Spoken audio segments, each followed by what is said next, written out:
ಉತ್ತಮವಾದಂತಹ ಒಂದು ವೇದಿಕೆಯನ್ನ ಕಲ್ಪಿಸ್ತಾ ಇದೆ.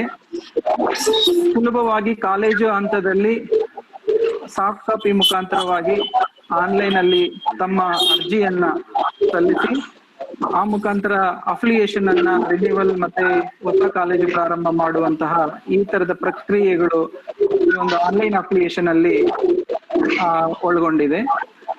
ಈ ಹಿನ್ನೆಲೆಯಲ್ಲಿ ಪ್ರಥಮ ಬಾರಿಗೆ ರಾಜ್ಯದಲ್ಲಿ ಈ ದಿನ ಮಾನ್ಯ ಉಪಮುಖ್ಯಮಂತ್ರಿಗಳು ಮತ್ತು ಉನ್ನತ ಶಿಕ್ಷಣ ಸಚಿವರು ಆನ್ಲೈನ್ ಅಫಿಲಿಯೇಷನ್ ನೀಡಿದ್ದಾರೆ. ಈ ದೃಷ್ಟಿಯಿಂದ ಬೆಂಗಳೂರು ಉತ್ತರ ವಿಶ್ವವಿದ್ಯಾಲಯವು ಆನ್ಲೈನ್ ಅಫಿಲಿಯೇಷನ್ಗೆ ಸಂಬಂಧಿಸಿದಂತೆ ಪ್ರಥಮ ಬಾರಿಗೆ ಪ್ರಾಂಶುಪಾಲರಿಗೆ ಒಂದು ತರಬೇತಿಯನ್ನ ಆಯೋಜನೆ ಮಾಡಲಾಗಿದೆ. ಆದ್ದರಿಂದ ತಮ್ಗೆಲ್ರೂ ಕೂಡ ಬೆಂಗಳೂರು ಉತ್ತರ ವಿಶ್ವವಿದ್ಯಾಲಯದಿಂದ ಆತ್ಮೀಯವಾದಂತಹ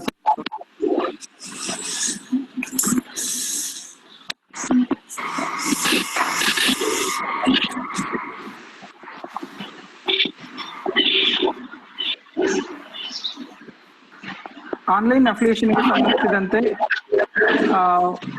ಯಾವ ರೀತಿ ಪ್ರೋಸೆಸ್ ಆಗ್ಬೇಕು ಮತ್ತೆ ಅದನ್ನ ಹೇಗೆ ಡಾಕ್ಯುಮೆಂಟ್ಸ್ ಎಲ್ಲ ಅಪ್ಲೋಡ್ ಮಾಡ್ಬೇಕಾಗುತ್ತೆ, ಯಾವ್ಯಾವ ಮಾಹಿತಿಯನ್ನ ಒದಗಿಸಬೇಕಾಗುತ್ತೆ ಅನ್ನುವಂತ ವಿಚಾರಗಳನ್ನ ನಿಮಗೆ ಲೈವ್ ಆಗಿ ಒಂದು ವೆಬ್ ಮುಖಾಂತರನೇ ನಮ್ಮ ಕಾಲೇಜಿನ ಒಂದು ಅಫಿಲಿಯೇಷನ್ಗೆ ಸಂಬಂಧಿಸಿದಂತೆ ನಿಮಗೆ ಮಾಹಿತಿಯನ್ನ ಕೊಡ್ಲಿಕ್ಕೆ ನಾವು ಪ್ರಯತ್ನ ಮಾಡ್ತಿದ್ದೀವಿ.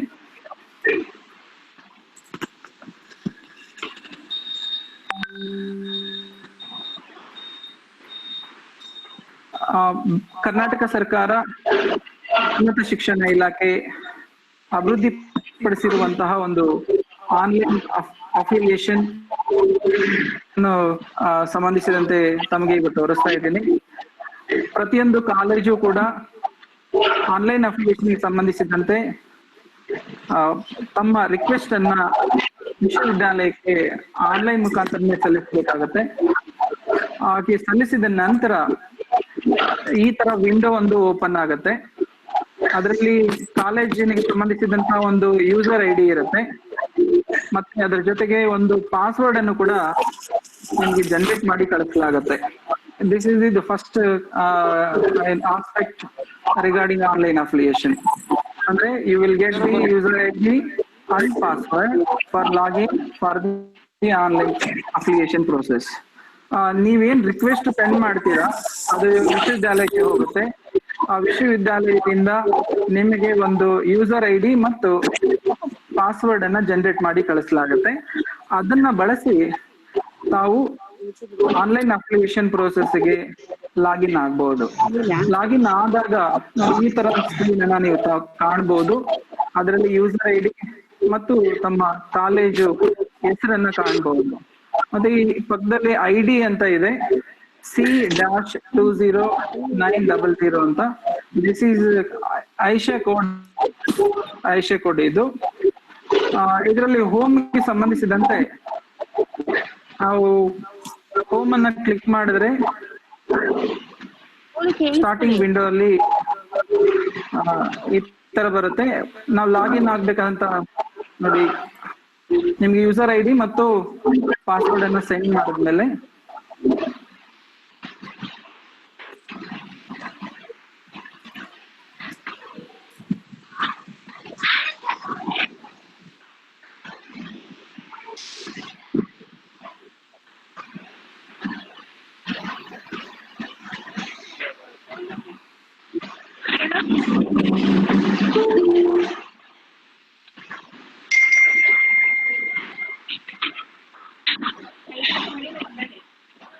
पेट्रोल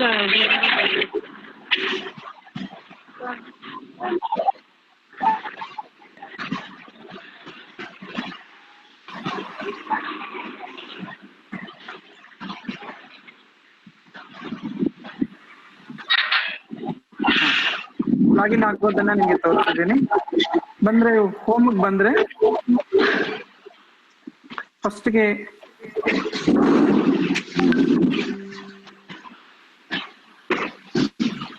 ಅಂತೆ ರಿಜಿಸ್ಟ್ರೇಷನ್ ಅನ್ನ ಕಾಣ್ಬೋದು.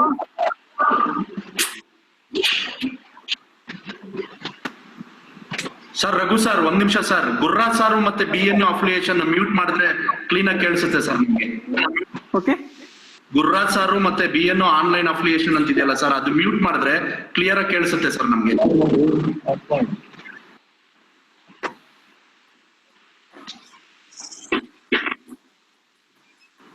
Sir Gurraj sir, doctor Gurraj sir please sir mute ಮಾಡಿ sir.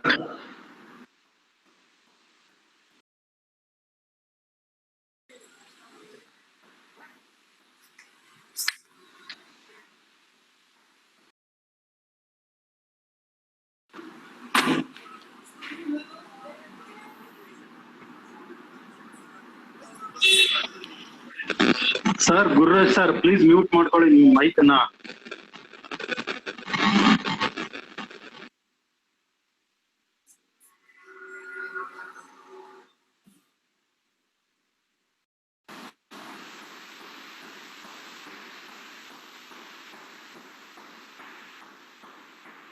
Yes, sir. Now it is clear. You can go ahead, sir. Okay. And then why? Kindly respond, please. Sir, audible. Please go ahead, sir. Okay, right.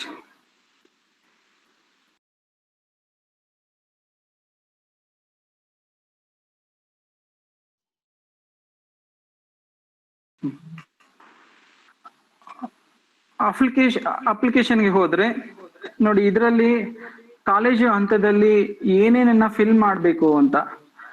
There are about 7 parts in online affiliation. Part 1, Part 2, Part 3, Part 4, Part 5, 6 and 7. Part 1 ಅಲ್ಲಿ there are 4 important aspects. One is affiliation registration. Second one is affiliation program update, basic details of the college. Then it is a private college, governing council details. Then part 2, land and building details of the college, program intake, classroom, seminar area, and area details of the college. Then part 3, lab details, if it is college having science streams, lab details, and also the commerce also, library details, computational facilities. Part 4, human resource, including teaching and non-teaching staff of the college, examination result, previous examination results, placement details, then preventive measures. Then part 5, financial details, then financial position of the college. Part 6, curricular aspects, then compliance status. These are the 2 important aspects under part 6. Part 7, this is the last stage, scanned documents by the college, view documents, declaration and final submission. These are the 7 important parts of online affiliation. ಅದರಲ್ಲಿ ಮೊದಲನೇದಾಗಿ affiliation ರಿಜಿಸ್ಟ್ರೇಷನ್ಗೆ ಹೋಗ್ಬೇಕಾಗತ್ತೆ. Affiliation registration ಅಲ್ಲಿ already register ಮಾಡಿರ್ತೀವಿ, ಮಾಡಿಲ್ಲ ಅಂತಂದ್ರೆ ಮಾತ್ರ affiliation registration ಅನ್ನ ಮಾಡ್ಬೇಕಾಗತ್ತೆ. ಈಗ ನೋಡಿ, ನಮ್ಮ ಕಾಲೇಜಲ್ಲಿ ಅಫಿಲಿಯೇಷನ್ ರಿಜಿಸ್ಟ್ರೇಷನ್ ಮಾಡಿದೀವಿ 2020-21. ಅಪ್ಲಿಕೇಶನ್ ನಂಬರ್ ಕೂಡ ಜನರೇಟ್ ಆಗಿದೆ. ಅದಾದ್ಮೇಲೆ ಪ್ರೋಗ್ರಾಮ್ ಅಪ್ಡೇಟ್. ಕಾಲೇಜಲ್ಲಿ ಯಾವ ಪ್ರೋಗ್ರಾಮ್ಸ್ ಇದಾವೋ ಅವು ಎಲ್ಲಾ ಪ್ರೋಗ್ರಾಮ್ಸ್ ಅನ್ನ ಇಲ್ಲಿ ಅಪ್ಡೇಟ್ ಮಾಡ್ಬೇಕಾಗತ್ತೆ. ನೋಡಿ, ಇಲ್ಲಿ there are 2 important aspects in program update. ಅದರಲ್ಲಿ ಎಕ್ಸಿಸ್ಟಿಂಗ್ ಕೋರ್ಸ್ ಮತ್ತೆ ನ್ಯೂ ಕೋರ್ಸ್ ಅಂತ ಇರುತ್ತೆ. ಈಗ ಇದನ್ನ ಮಾಡುವಾಗ ನಿಮಗೆ you should have the affiliation copy issued by the university. ಅದರಲ್ಲಿ 2 ಇಂಪಾರ್ಟೆಂಟ್ ಆದಂತ ಅಂಶಗಳಿರ್ತವೆ. ಮೊದಲನೇದು ಪರ್ಮನೆಂಟ್ ಅಫಿಲಿಯೇಷನ್ ಯಾವ್ಯಾವ ಕೋರ್ಸಸ್ ಇದೆ, ಯಾವ್ಯಾವ ಕಾಂಬಿನೇಷನ್ಸ್ ಇದಾವೆ. ಎರಡನೇದು ಯಾವ್ಯಾವ್ದಕ್ಕೆ ಟೆಂಪರರಿ ಅಫಿಲಿಯೇಷನ್ ಇದೆ ಅಂತ. ಅವೆರಡು ಕೂಡ ತುಂಬಾ ಇಂಪಾರ್ಟೆಂಟ್. ಯಾಕೆಂದ್ರೆ ಇಲ್ಲಿ ನೀವು ಅಪ್ಲಿಕೇಶನ್ ಅನ್ನ ಅಪ್ಲೈ ಮಾಡ್ಬೇಕು ಅಂತಂದ್ರೆ ವೆದರ್ PG ಆರ್ UG, ಆ ಎರಡರಲ್ಲೂ ಕೂಡ ನೀವು ಪರ್ಮನೆಂಟ್ ಅಪ್ಲಿಕೇಶನ್ ಯಾವ ಕೋರ್ಸ್ ಕಾಂಬಿನೇಷನ್ ಮತ್ತೆ ಟೆಂಪರರಿ ಅಪ್ಲಿಕೇಶನ್ ಯಾವುದು ಅನ್ನುವಂಥದ್ದು ನಿಮಗೆ ಗೊತ್ತಿರಬೇಕು. ಅದರಿಂದಾಗಿ ನಿಮ್ಮ ಹತ್ರ ಲಾಸ್ಟ್ ಇಯರ್ ಏನು ಅಪ್ಲಿಕೇಶನ್ ಕೊಟ್ಟಿರುತ್ತೆ ಯೂನಿವರ್ಸಿಟಿ ಆ ಕಾಪಿಯನ್ನ ಇಟ್ಕೋಬೇಕಾಗತ್ತೆ. ನೋಡಿ, ಈಗ ಎಕ್ಸಿಸ್ಟಿಂಗ್ ಕೋರ್ಸಸ್ ಅದರಲ್ಲಿ ನಿಮ್ಮ ಕಾಲೇಜ್ಗೆ ಆಲ್ರೆಡಿ ಫೀಡ್ ಮಾಡಿರ್ತೀವಿ ಯೂನಿವರ್ಸಿಟಿ ಕಡೆಯಿಂದ. ನೋಡಿ, ಈಗ ಈ ಕಾಲೇಜ್ನಲ್ಲಿ bachelor of arts, bachelor of business administration, bachelor of science, master of arts, master of commerce, master of science. Okay, ಇಷ್ಟು ಕೋರ್ಸಸ್ ಈ ಕಾಲೇಜ್ನಲ್ಲಿ ಇದಾವೆ. ಅಕಸ್ಮಾತ್ ನಿಮ್ಮ ಕಾಲೇಜಲ್ಲಿ ಈ ಕೋರ್ಸಸ್ ಡಿಸ್ಪ್ಲೇ ಆಗ್ತಾ ಇಲ್ಲ ಅಂತಂದ್ರೆ ಮತ್ತೆ ನೀವು ರಿಪೋರ್ಟ್ ಮಾಡಿದ್ರೆ ನಾವು ಯೂನಿವರ್ಸಿಟಿ ಕಡೆಯಿಂದ ನಿಮಗೆ ಎನೇಬಲ್ ಮಾಡ್ತೀವಿ, ಕೋರ್ಸಸ್ ಅನ್ನ ಆಡ್ ಮಾಡ್ಕೊಡ್ತೀವಿ. ಆಗ ನೀವು ನಿಮ್ಮ ಕಾಂಬಿನೇಷನ್ಸ್ ಅನ್ನ ಅದರಲ್ಲಿ ಸೇರಿಸ್ಲಿಕ್ಕೆ ಅವಕಾಶ ಇರುತ್ತೆ. ಈಗ ಆರ್ಟ್ಸ್ ಅಲ್ಲಿ ಸೆಲೆಕ್ಟ್ ಮಾಡಿದೀವಿ, ಆರ್ಟ್ಸ್ ಅನ್ನ ಸೆಲೆಕ್ಟ್ ಮಾಡ್ಕೊಂಡ್ರೆ ಕಾಂಬಿನೇಷನ್ಸ್ ಇಷ್ಟಿದಾವೆ. ಈ ಇಷ್ಟರಲ್ಲಿ HEK, HEP, HES, HSPE, history, political science, English ಅಂತ ಇಷ್ಟು ಕೋರ್ಸಸ್ ಅಲ್ಲಿ ಯಾವ್ದು ಪರ್ಮನೆಂಟ್ ಅಫಿಲಿಯೇಷನ್, ಯಾವ್ದು ಟೆಂಪರರಿ ಅಫಿಲಿಯೇಷನ್ ನಿಮ್ಗೆ ಗೊತ್ತಿರ್ಬೇಕಾಗತ್ತೆ. ಈಗ ಅದನ್ನ ಅಪ್ಡೇಟ್ ಮಾಡಿದೀವಿ. ಅಪ್ಡೇಟ್ ಮಾಡಿದಾಗ ನೋಡಿ, ಇಷ್ಟು 4 ಕೋರ್ಸಸ್ ಇದೆ. 4 ಕೋರ್ಸಸ್ ಅಲ್ಲಿ ಅಕಸ್ಮಾತ್ ನೀವು ರಾಂಗ್ ಆಗಿ ಸೆಲೆಕ್ಟ್ ಮಾಡಿದ್ರು ಕೂಡ ಇಲ್ಲಿ ಡಿಲೀಟ್ ಮಾಡ್ಕೊಳ್ಳಿಕ್ಕೆ ಅವಕಾಶ ಇರುತ್ತೆ. ನೋಡಿ, ಇಲ್ಲಿ ಒಂದೊಂದು ಕಾಂಬಿನೇಷನ್ ಸಂಬಂಧಿಸಿದಂತೆ ನೀವು ಎಕ್ಸ್ಟೆನ್ಷನ್ ಆಫ್ ಟೆಂಪರರಿ ಅಫಿಲಿಯೇಷನ್, ಮತ್ತೆ ಇನ್ನೊಂದು extension of permanent affiliation, renewal of permanent affiliation, fresh permanent affiliation, ಮತ್ತೆ increase intake, reduction intake, closure of. ಇದರಲ್ಲಿ ನೀವು ಸೆಲೆಕ್ಟ್ ಮಾಡ್ಕೊಳ್ಳುವಾಗ ಕೇರ್ಫುಲ್ ಆಗಿ ನಿಮ್ದು ಪರ್ಮನೆಂಟ್ ಅಫಿಲಿಯೇಷನ್ ಇದ್ರೆ ಅದನ್ನ ರಿನ್ಯೂವಲ್ಗೆ ಹಾಕೋಬೇಕು, ಟೆಂಪರರಿ ಇದ್ರೆ ಅದನ್ನ ಟೆಂಪರರಿ ಎಕ್ಸ್ಟೆನ್ಷನ್ಗೆ ಸೆಲೆಕ್ಟ್ ಮಾಡ್ಕೋಬೇಕಾಗತ್ತೆ. ನೋಡಿ, ಇಲ್ಲೇ ಬಾಕ್ಸ್ ಇದೆ, ಅದು ತೋರಿಸ್ಬಿಡುತ್ತೆ ನಿಮ್ಗೆ. ಇಲ್ಲ ಅಂದ್ರೆ ನೀವು ಈ ಕೋರ್ಸ್ ಅಲ್ಲಿ ನಿಮಗೆ ಏನು ಇಂಟೇಕ್ ಅನ್ನ ಇನ್ಕ್ರೀಸ್ ಮಾಡ್ಕೋಬೇಕು ಅಂದ್ರೂ ಕೂಡ ಸೆಲೆಕ್ಟ್ ಮಾಡ್ಕೊಳ್ಬಹುದು.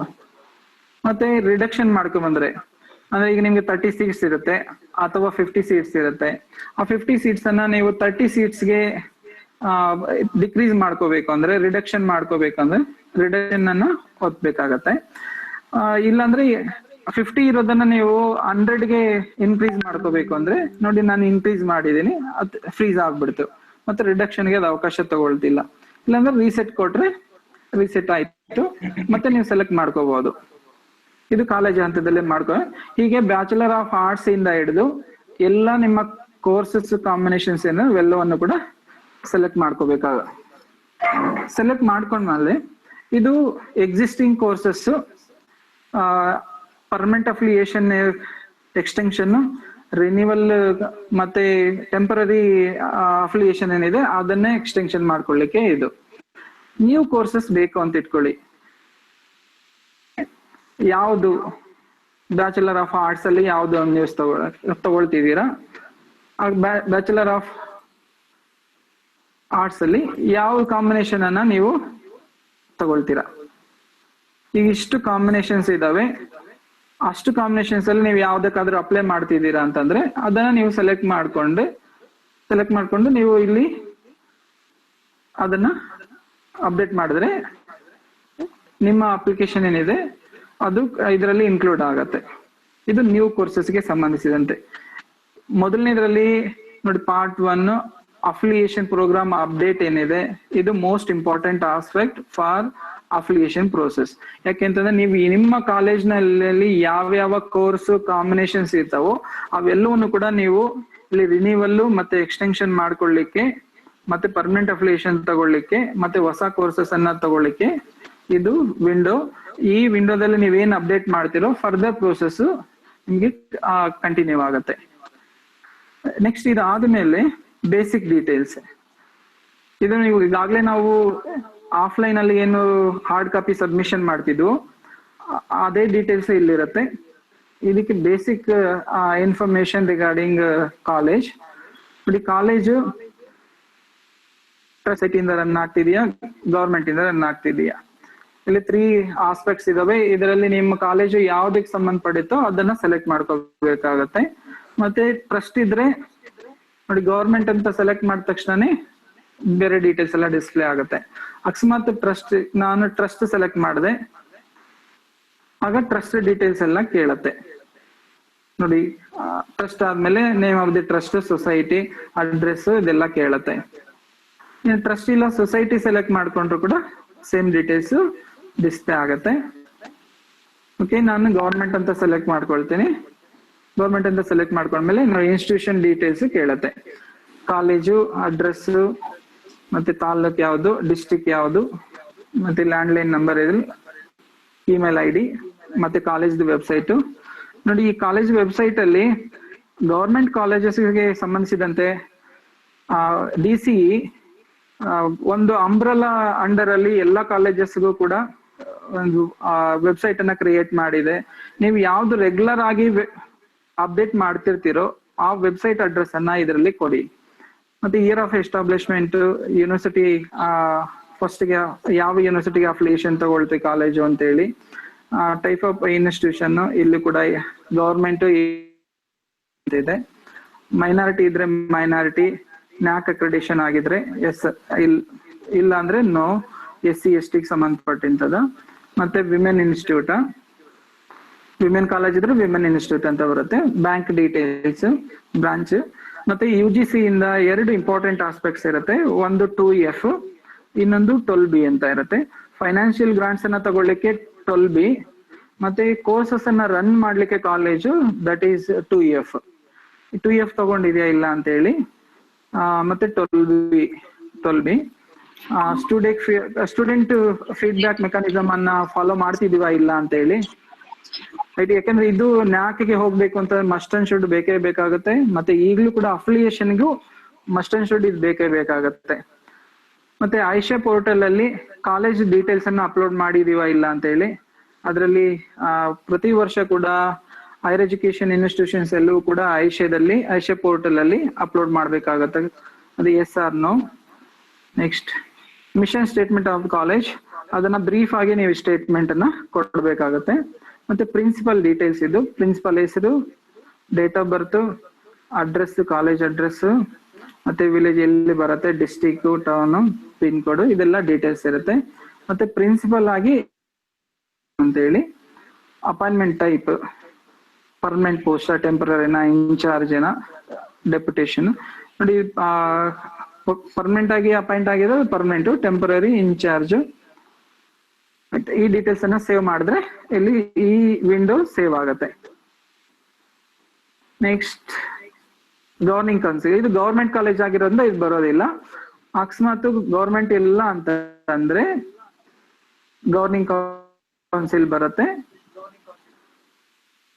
ಅದರ ಡೀಟೇಲ್ಸ್ ನೋಡಿ, ಮೆಂಬರ್ ಸೆಕ್ರೆಟರಿ ಯಾರಾಗಿದ್ದಾರೆ, ಇದಾರಾ ಇಲ್ವಾ ಅಂತೇಳಿ, number of times governing council meeting ಆಗಿದೆಯಾ ಇಲ್ಲ ಅಂತ ಲಾಸ್ಟ್ ಇಯರ್ಸ್ ಅಲ್ಲಿ, ಮತ್ತೆ ಡೇಟ್ ಏನು, ಮತ್ತೆ ಅದಕ್ಕೆ ಸಂಬಂಧಪಟ್ಟಂತೆ ಡೇಟ್ಸ್ 2-3 ಮೀಟಿಂಗ್ ಆಗಿದ್ರೆ ಆಡ್ ಕೊಟ್ರೆ ಅದು ಆಡ್ ಆಗತ್ತೆ, ಸೇವ್ ಆಗತ್ತೆ. ಮತ್ತೆ ಗವರ್ನಿಂಗ್ ಕೌನ್ಸಿಲ್ ಮೆಂಬರ್ಸ್ ಯಾರ್ಯಾರು, ಓಕೆ, ಮಿಸ್ಟರ್, ಮಿಸ್ಸಸ್ ಇವೆಲ್ಲ ಇರುತ್ತೆ, ಅದನ್ನ ಸೆಲೆಕ್ಟ್ ಮಾಡ್ಕೋಬಹುದು. ಡೆಸಿಗ್ನೇಷನ್ ಏನಂತ, chairman, secretary, member, X officio member, secretary, university nominee ಇರ್ತಾರೆ, ಅವ್ರ ಕಾಂಟ್ಯಾಕ್ಟ್ ನಂಬರ್ಸ್, ಡೀಟೇಲ್ಸ್ ಎಲ್ಲ. ಇಲ್ಲಿ ಈಚ್ ಮೆಂಬರ್ಗೆ ಆಡ್ ಮಾಡ್ತಾ ಹೋಗ್ಬೇಕಾಗತ್ತೆ. ಇಲ್ಲಿ ಒಂದೇ ಸ್ಲೈಡ್ ಅಲ್ಲಿ ಎಲ್ರನ್ನೂ ಆಡ್ ಮಾಡಕ್ ಆಗಲ್ಲ, ಒಬ್ಬೊಬ್ಬರದೇ ಆಡ್ ಮಾಡ್ತಾ ಹೋದ್ರೆ ಕೆಳಗಡೆ ಹೋಗಿ ಅದು ಡಿಸ್ಪ್ಲೇ ಆಗ್ತಾ ಇರುತ್ತೆ. ಮತ್ತೆ ನೀವು ಅದನ್ನ ಸೇವ್ ಮಾಡಬಹುದು. ಇದು ಪಾರ್ಟ್ 1 ಅಲ್ಲಿ affiliation registration, affiliation programme update, ಯಾವ್ಯಾವ ಪ್ರೋಗ್ರಾಮ್ಸ್ ಇದಾವೋ, BA, BSc, BCom, BBA, MA, MSc, MCom, ಯಾವ್ಯಾವ ಡೀಟೇಲ್ಸ್ ಇದಾವೋ. ಕೆಲವು ಕಾಲೇಜಸ್ ಅಲ್ಲಿ PhD ಇರುತ್ತೆ, ರಿಸರ್ಚ್ ಸೆಂಟರ್ಸ್ ಇರುತ್ತೆ, ಆ ಸೆಂಟರ್ಸ್ ಕೂಡ ಇಲ್ಲಿ ಪ್ರೋಗ್ರಾಮ್ ಡೀಟೇಲ್ಸ್ ಅಲ್ಲಿ ಅಪ್ಡೇಟ್ ಮಾಡ್ಬೇಕಾಗತ್ತೆ. Basic details of the college, ಅದರಲ್ಲಿ ಇನ್ಕ್ಲೂಡಿಂಗ್ ಪ್ರಿನ್ಸಿಪಲ್. ಮತ್ತೆ ಪ್ರೈವೇಟ್ ಕಾಲೇಜ್ ಆದ್ರೆ ಗವರ್ನಿಂಗ್ ಕೌನ್ಸಿಲ್. ಓಕೆ, ಪಾರ್ಟ್ 2 ಅಲ್ಲಿ ಲ್ಯಾಂಡ್ ಬಿಲ್ಡಿಂಗ್ ಡೀಟೇಲ್ಸ್ ಇರುತ್ತೆ of the college.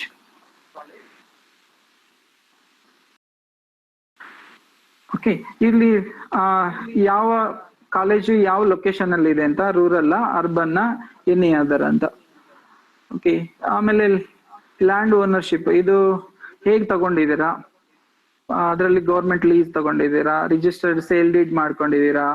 Lease or registered lease ತಗೊಂಡಿದ್ದೀರಾ, ಗೌರ್ಮೆಂಟ್ ಲ್ಯಾಂಡ್ ತಗೊಂಡಿದ್ದೀರಾ, ಗಿಫ್ಟ್ ತಗೊಂಡಿದ್ದೀರಾ, ಯಾವ ತರ ಟೈಪ್ ಬಂದಿದೆ ಅಂತ ಹೇಳಿ ಅದರ ಒಂದು ಸೆಲೆಕ್ಷನ್ ಮಾಡ್ಕೋಬೇಕಾಗುತ್ತೆ. ಟೋಟಲ್ ಏರಿಯಾ ಎಷ್ಟು,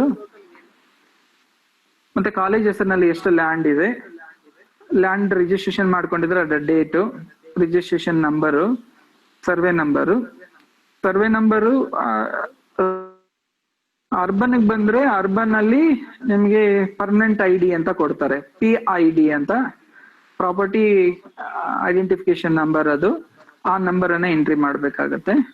ಮತ್ತೆ ಲ್ಯಾಂಡ್ ಯೂಸ್ ಸರ್ಟಿಫಿಕೇಟ್, ಅದ ನೀವು ಟೌನ್ ಪ್ಲಾನಿಂಗ್ ಇಂದ ತಗೊಂಡಿದ್ರೆ ಅದನ್ನ ಇಲ್ಲಿ ಅದರ ಡೀಟೇಲ್ಸ್ ಅನ್ನ ಅಪ್ಡೇಟ್ ಮಾಡ್ಬೇಕಾಗತ್ತೆ. Land use certificate date, mortgage ಏನಾದ್ರು ಮಾಡ್ಕೊಂಡಿದ್ರೆ ಅದರ ಡೀಟೇಲ್ಸ್ ಅನ್ನ ಇಲ್ಲಿ SR ನೋ ಅಂತ ಕೊಡ್ಬೇಕಾಗತ್ತೆ. ಸೇವ್ ಅಂತ ಕೊಟ್ರೆ ಸೇವ್ ಆಗತ್ತೆ. Okay, building status construction complete ಆಗಿದ್ರೆ ಅಂಡರ್ ಕಂಪ್ಲೀಷನ್. ಮತ್ತೆ ಇನ್ನೊಂದು ಟೋಟಲ್ ಬಿಲ್ಟಪ್ ಏರಿಯಾ, ಎಷ್ಟು ಏರಿಯಾದಲ್ಲಿ ಕಾಲೇಜನ್ನ ಬಿಲ್ಟಪ್ ಮಾಡಲಾಗಿದೆ, ಅದನ್ನು ಬಳಸ್ಕೊಳ್ಳಲಾಗಿದೆ ಅಂತ. ನೆಕ್ಸ್ಟ್ ಟೋಟಲ್ ಬಿಲ್ಟಪ್ ಏರಿಯಾದಲ್ಲಿ ರೆಡಿ, ಈಗ ಎಷ್ಟು ಆ ಏರಿಯಾವನ್ನ ನಾವು ಕಾಲೇಜ್ಗಾಗಿ ಬಳಸ್ಕೊಳ್ತಾ ಇದ್ದೀವಿ ರೆಡಿ ಆಗಿರುವಂತದ್ದು. ಮತ್ತೆ total instructional area, class room, seminar ಹಾಲ್, ಲ್ಯಾಬೊರೇಟರೀಸ್, ಲೈಬ್ರರಿ, ಬೇರೆ ಬೇರೆ ಸ್ಪೋರ್ಟ್ಸ್, ಇವೆಲ್ಲದಕ್ಕೂ ಕೂಡ ಹೇಗೆ ಎಷ್ಟು ಏರಿಯಾವನ್ನ ನಾವು ತಗೊಳ್ತಿದೀವಿ ಅಂತ. Total administrative area, office, principal chamber, ಇಷ್ಟಿಗೆ ಎಷ್ಟು ಏರಿಯಾನ ಯುಟಿಲೈಸ್ ಮಾಡ್ಕೊಳ್ತಿದೀವಿ ಅಂತೇಳಿ ಇಲ್ಲಿ ಸೇವ್ ಮಾಡುವಂತ ಬಟನ್ ಇರುತ್ತೆ, ಸೇವ್ ಆಗತ್ತೆ. ಓಕೆ, ಇಲ್ಲಿ 2 ಆಸ್ಪೆಕ್ಟ್ಸ್ ಅನ್ನ ಕಳ್ತೀವಿ.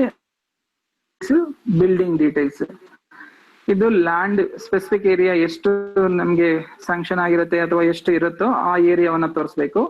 ಆ ಏರಿಯಾದಲ್ಲಿ ಎಷ್ಟು ಬಿಲ್ಡಿಂಗ್ ಅನ್ನ ಕನ್ಸ್ಟ್ರಕ್ಷನ್ ಕಂಪ್ಲೀಟ್ ಮಾಡಿದೀವಿ, ಅಂಡರ್ ಕನ್ಸ್ಟ್ರಕ್ಷನ್ ಎಷ್ಟಿದೆ ಅಂತೇಳಿ ಅದನ್ನ ತೋರಿಸ್ತೀವಿ. ಅದರಲ್ಲಿ 2 ಆಸ್ಪೆಕ್ಟ್ಸ್ ಅಲ್ಲಿ ಮೊದಲನೇ ಸೆಲೆಕ್ಟ್ ಮಾಡ್ಕೊಂಡ್ರೆ ಎಷ್ಟು ಬಿಲ್ಟಪ್ ಏರಿಯಾ ಇದೆ, ಮತ್ತೆ ಬಿಲ್ಟಪ್ ಏರಿಯಾ ರೆಡಿ ಎಷ್ಟಿದೆ, ಮತ್ತೆ ಕ್ಲಾಸಸ್ಗೆ, ಸೆಮಿನಾರ್ಸ್, ಲ್ಯಾಬೊರೇಟರಿ, ಲೈಬ್ರರಿ ಇವಕ್ಕೆ ಎಷ್ಟು ಬಳಸ್ಕೊಳ್ತಿದೀವಿ. ಅಡ್ಮಿನಿಸ್ಟ್ರೇಟಿವ್ ಏರಿಯಾದಲ್ಲಿ ಆಫೀಸ್, ಪ್ರಿನ್ಸಿಪಲ್ ಚೇಂಬರ್, ಇದಕ್ಕೆ ಎಷ್ಟು ಬಳಸ್ಕೊಳ್ತಿದೀವಿ. ಮತ್ತೆ ಅಂಡರ್ ಕನ್ಸ್ಟ್ರಕ್ಷನ್ ಬಂದ್ರೆ ಅದರಲ್ಲಿ ಎಷ್ಟು ಕನ್ಸ್ಟ್ರಕ್ಷನ್ ಮಾಡ್ತಾ ಇದೀವಿ, ಅದರಲ್ಲಿ ಈ ತರದ ಏರಿಯಾ ಯಾವ್ಯಾವುದಕ್ಕೆ ಬಳಸ್ಕೊಳ್ತಿದೀವಿ ಅಂತೇಳಿ ಅದನ್ನ ಫಿಟ್ ಮಾಡ್ಬೇಕಾಗುತ್ತೆ. ನೆಕ್ಸ್ಟ್ ಪ್ರೋಗ್ರಾಮ್ ಇಂಟೇಕ್ ಅನ್ನ, ಮೊದಲನೇದು ಲ್ಯಾಂಡ್ ಅಂಡ್ ಬಿಲ್ಡಿಂಗ್ ಡೀಟೇಲ್ಸ್ ಆಯ್ತು ಪಾರ್ಟ್ 2 ಅಲ್ಲಿ. Next program intake.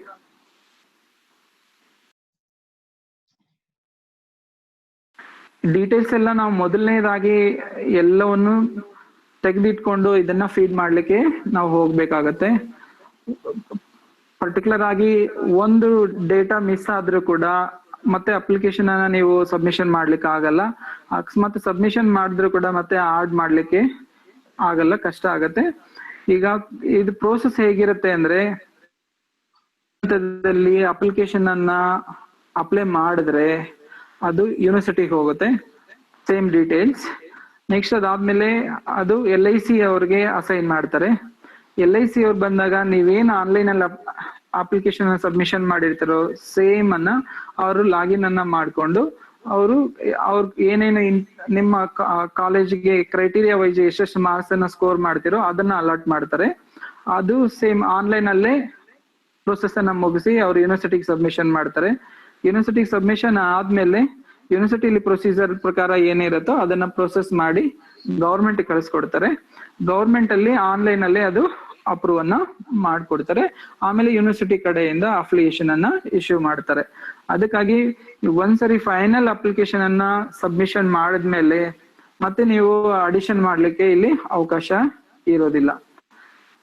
ರೈಟ್, ಈಗ ಅಪ್ಲಿಕೇಶನ್ ಪಾರ್ಟ್ 2 ಅಲ್ಲಿ ಪ್ರೋಗ್ರಾಮ್ ಇಂಟೇಕ್, ಅದರಲ್ಲಿ ಕೋರ್ಸ್ ಅನ್ನ ಸೆಲೆಕ್ಟ್ ಮಾಡ್ಕೋಬೇಕು, ಮತ್ತೆ ಕಾಂಬಿನೇಷನ್ ಯಾವುದು ಅಂತ, ಇದಕ್ಕೆ ಇಂಟೇಕ್ ಎಷ್ಟು ಕೊಟ್ಟಿದ್ದಾರೆ ಅಂತ. ಇದು ಕೋರ್ಸ್ ಏಡೆಡ್, ಇದು ಗೌರ್ಮೆಂಟ್ ಕಾಲೇಜ್ ಆದ್ರೆ ಪೂರ್ತಿ ಏಡೆಡ್ ಇರುತ್ತೆ. NCTE ಅಥವಾ AICTE ಏನಾದ್ರು ಅಂದ್ರೆ ಟೆಕ್ನಿಕಲ್ ಕೋರ್ಸ್ ಏನಾದ್ರು ನೀವು ರನ್ ಮಾಡ್ತಿದ್ರೆ ಮಾತ್ರ ಇದು ಅಪ್ಲೈ ಆಗುತ್ತೆ. ಅವಾಗ ಅವರಿಂದ ಸರ್ಟಿಫಿಕೇಟ್ ತಗೊಂಡಿದ್ರೆ, ನೀವು ಅವರಿಂದ ಅಪ್ರೂವಲ್ ತಗೊಂಡಿದ್ರೆ ಒಬ್ಟೈನ್ಡ್ ಅಂತ ಆಗ್ಬೇಕು, ಇಲ್ಲಾಂದ್ರೆ ನಾಟ್ ಒಬ್ಟೈನ್, ಇಲ್ಲಾಂದ್ರೆ ನಿಮ್ಗೆ ಅದು ಅಪ್ಲಿಕಬಲ್ ಇಲ್ಲ ಅಂದ್ರೆ ನಾಟ್ NA. ಮತ್ತೆ ಈ ಒಂದು ಕೋರ್ಸ್ ಏನಿದೆ, ಕಾಂಬಿನೇಷನ್ ಏನಿದೆ, ಯಾವಾಗ ಸ್ಟಾರ್ಟ್ ಆಗಿದ್ದು, ಮತ್ತೆ ಇಂಟೇಕ್ ಎಷ್ಟು ಅಪ್ರೂವ್ ಆಗಿದೆ, ಇದಕ್ಕೆ ನಿಮ್ಗೆ ಇದ್ರಲ್ಲೇ ಸಿಗತ್ತೆ, ಅಫಿಲಿಯೇಷನ್ ಕಾಪಿ ಕೊಟ್ಟಿರ್ತಾರೆ ಯೂನಿವರ್ಸಿಟಿಯಿಂದ, ಅದ್ರಲ್ಲೇ ಇರುತ್ತೆ.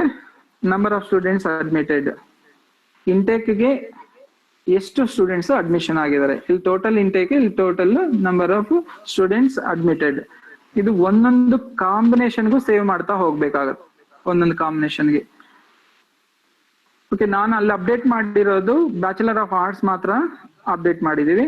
ನೀವು ಎಷ್ಟು ಕೋರ್ಸ್ ಅನ್ನ ಅಫಿಲಿಯೇಷನ್ ಪ್ರೋಗ್ರಾಮ್ ಅಪ್ಡೇಟ್ ಅಲ್ಲಿ ಮಾಡಿರ್ತೀರೋ ಆ ಕೋರ್ಸ್ ಡೀಟೇಲ್ಸ್ ಇಲ್ಲಿ ಡಿಸ್ಪ್ಲೇ ಆಗತ್ತೆ. ನೀವು ಇಲ್ಲಿ ಮಾಡಿಲ್ಲ ಅಂದ್ರೆ, ಅಫಿಲಿಯೇಷನ್ ಪ್ರೋಗ್ರಾಮ್ ಅಪ್ಡೇಟ್ ಮಾಡಿಲ್ಲ ಅಂತಂದ್ರೆ ಇಲ್ಲಿ ಬರೋದಿಲ್ಲ. ಹೀಗೆ ಪ್ರತಿ ಕಾಂಬಿನೇಷನ್ಗೂ ಕೂಡ ನೀವು ಸೇವ್ ಮಾಡ್ತಾ ಹೋಗ್ಬೇಕಾಗ. Classroom and seminar area, ಈಗ ಕಾಲೇಜ್ ರನ್ ಆಗ್ತಿರುವಂತ ಏರಿಯಾ ಏನಿದೆ, ಫಸ್ಟ್ ಫ್ಲೋರ್ ಇರುತ್ತೆ, ಗ್ರೌಂಡ್ ಫ್ಲೋರ್ ಇರುತ್ತೆ ಅಂತ ಇಟ್ಕೊಳ್ಳಿ. ಆಗ ನೀವು ನಂಬರ್ ಅನ್ನ ಜಿ ಇಂದ ಸ್ಟಾರ್ಟ್ ಮಾಡಿ, ground floor G1, G2, G3, G4 ಈ ತರ. ಫಸ್ಟ್ ಫ್ಲೋರ್ ಇದ್ರೆ F1 ಇಂದ ಸ್ಟಾರ್ಟ್ ಮಾಡಿ, ಸೆಕೆಂಡ್ ಫ್ಲೋರ್ ಅಲ್ಲಿ ಇದ್ರೆ S1 ಇಂದ ಸ್ಟಾರ್ಟ್ ಮಾಡಿ, ಥರ್ಡ್ ಫ್ಲೋರ್ ಇದ್ರೆ ಓಕೆ, ಈ ತರ ನೀವು ಸೆಗ್ರಿಗೇಷನ್ ಮಾಡ್ಕೊಂಡು ಸೀರಿಯಲ್ ನಂಬರ್ ಅನ್ನ ಕೊಡಿ. ಆಗ ನೀವು ಬಿಲ್ಡಿಂಗ್ ನಂಬರ್ ಅನ್ನ ಇಲ್ಲಿ ಮೆನ್ಷನ್ ಮಾಡ್ಬೇಕಾಗತ್ತೆ. ನೆಕ್ಸ್ಟ್ ರೂಮ್ ನಂಬರ್ 1, 2, 3, 4 ಹತ್ರ. ಆ ರೂಮ್ ಕ್ಲಾಸ್ ರೂಮ್ ಆಗಿದ್ರೆ ಆ ಕ್ಲಾಸ್ ರೂಮ್ಗೆ ಎಷ್ಟು ಸ್ಕ್ವೇರ್ ಮೀಟರ್ಸ್ ಇದೆ ಅಂತ, ರೂಮ್ ಕೆಪಾಸಿಟಿ ಎಷ್ಟು ಸ್ಟೂಡೆಂಟ್ಸ್ ಕೂರ್ಬಹುದು. ಮತ್ತೆ ICT ಎನೇಬಲ್ಡ್ ಕ್ಲಾಸ್ ರೂಮ್ ಆಗಿದೆಯಾ ಅಂದ್ರೆ ಇನ್ಫಾರ್ಮೇಶನ್ ಕಮ್ಯುನಿಕೇಶನ್ ಟೆಕ್ನಾಲಜಿ, ಅದು whether it is projector, screen, audio video system ಈ ತರದೆಲ್ಲ ಇದೆಯಾ ಇಲ್ವಾ ಅಂತ ಹೇಳಿ ಅದನ್ನ ಎಸ್ ಆರ್ ನೋ ಅಂತ ಸೇವ್ ಕೊಟ್ರೆ ಅವಾಗ ಒಂದೊಂದು ರೆಕಾರ್ಡ್ ಕ್ರಿಯೇಟ್ ಆಗುತ್ತೆ. ಟೋಟಲ್ ನಿಮ್ ಕಾಲೇಜ್ನಲ್ಲಿ 20 ರೂಮ್ ಇದೆ ಅಂದ್ರೆ ಈ ತರ ಒಂದೊಂದು ರೂಮ್ದು ಕೂಡ ಈ ತರ ಕ್ರಿಯೇಟ್ ಮಾಡ್ತಾ ಹೋಗ್ಬೇಕಾಗತ್ತೆ, ಸೇವ್ ಮಾಡ್ತಾ ಹೋಗ್ಬೇಕಾಗತ್ತೆ. ಏರಿಯಾ ಡೀಟೇಲ್ಸ್,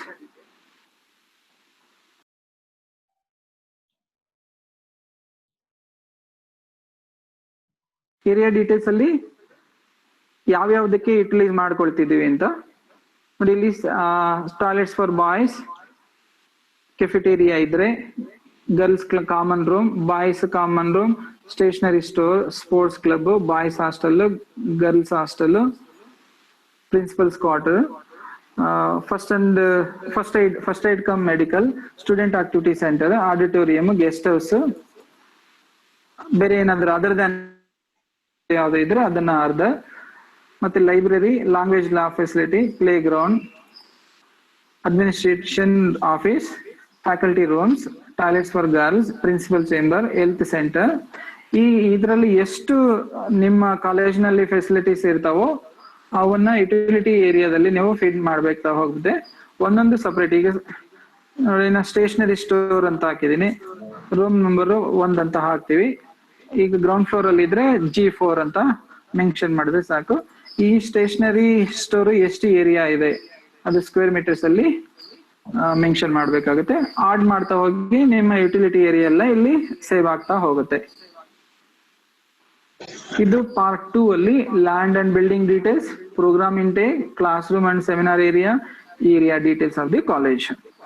ನೆಕ್ಸ್ಟ್ ಪಾರ್ಟ್ 3 ಅಲ್ಲಿ if it is a science college ಅಥವಾ ಕಾಮರ್ಸ್ ಇದ್ರೆ ಕಾಮರ್ಸ್ ಲ್ಯಾಬ್ ಇರುತ್ತೆ,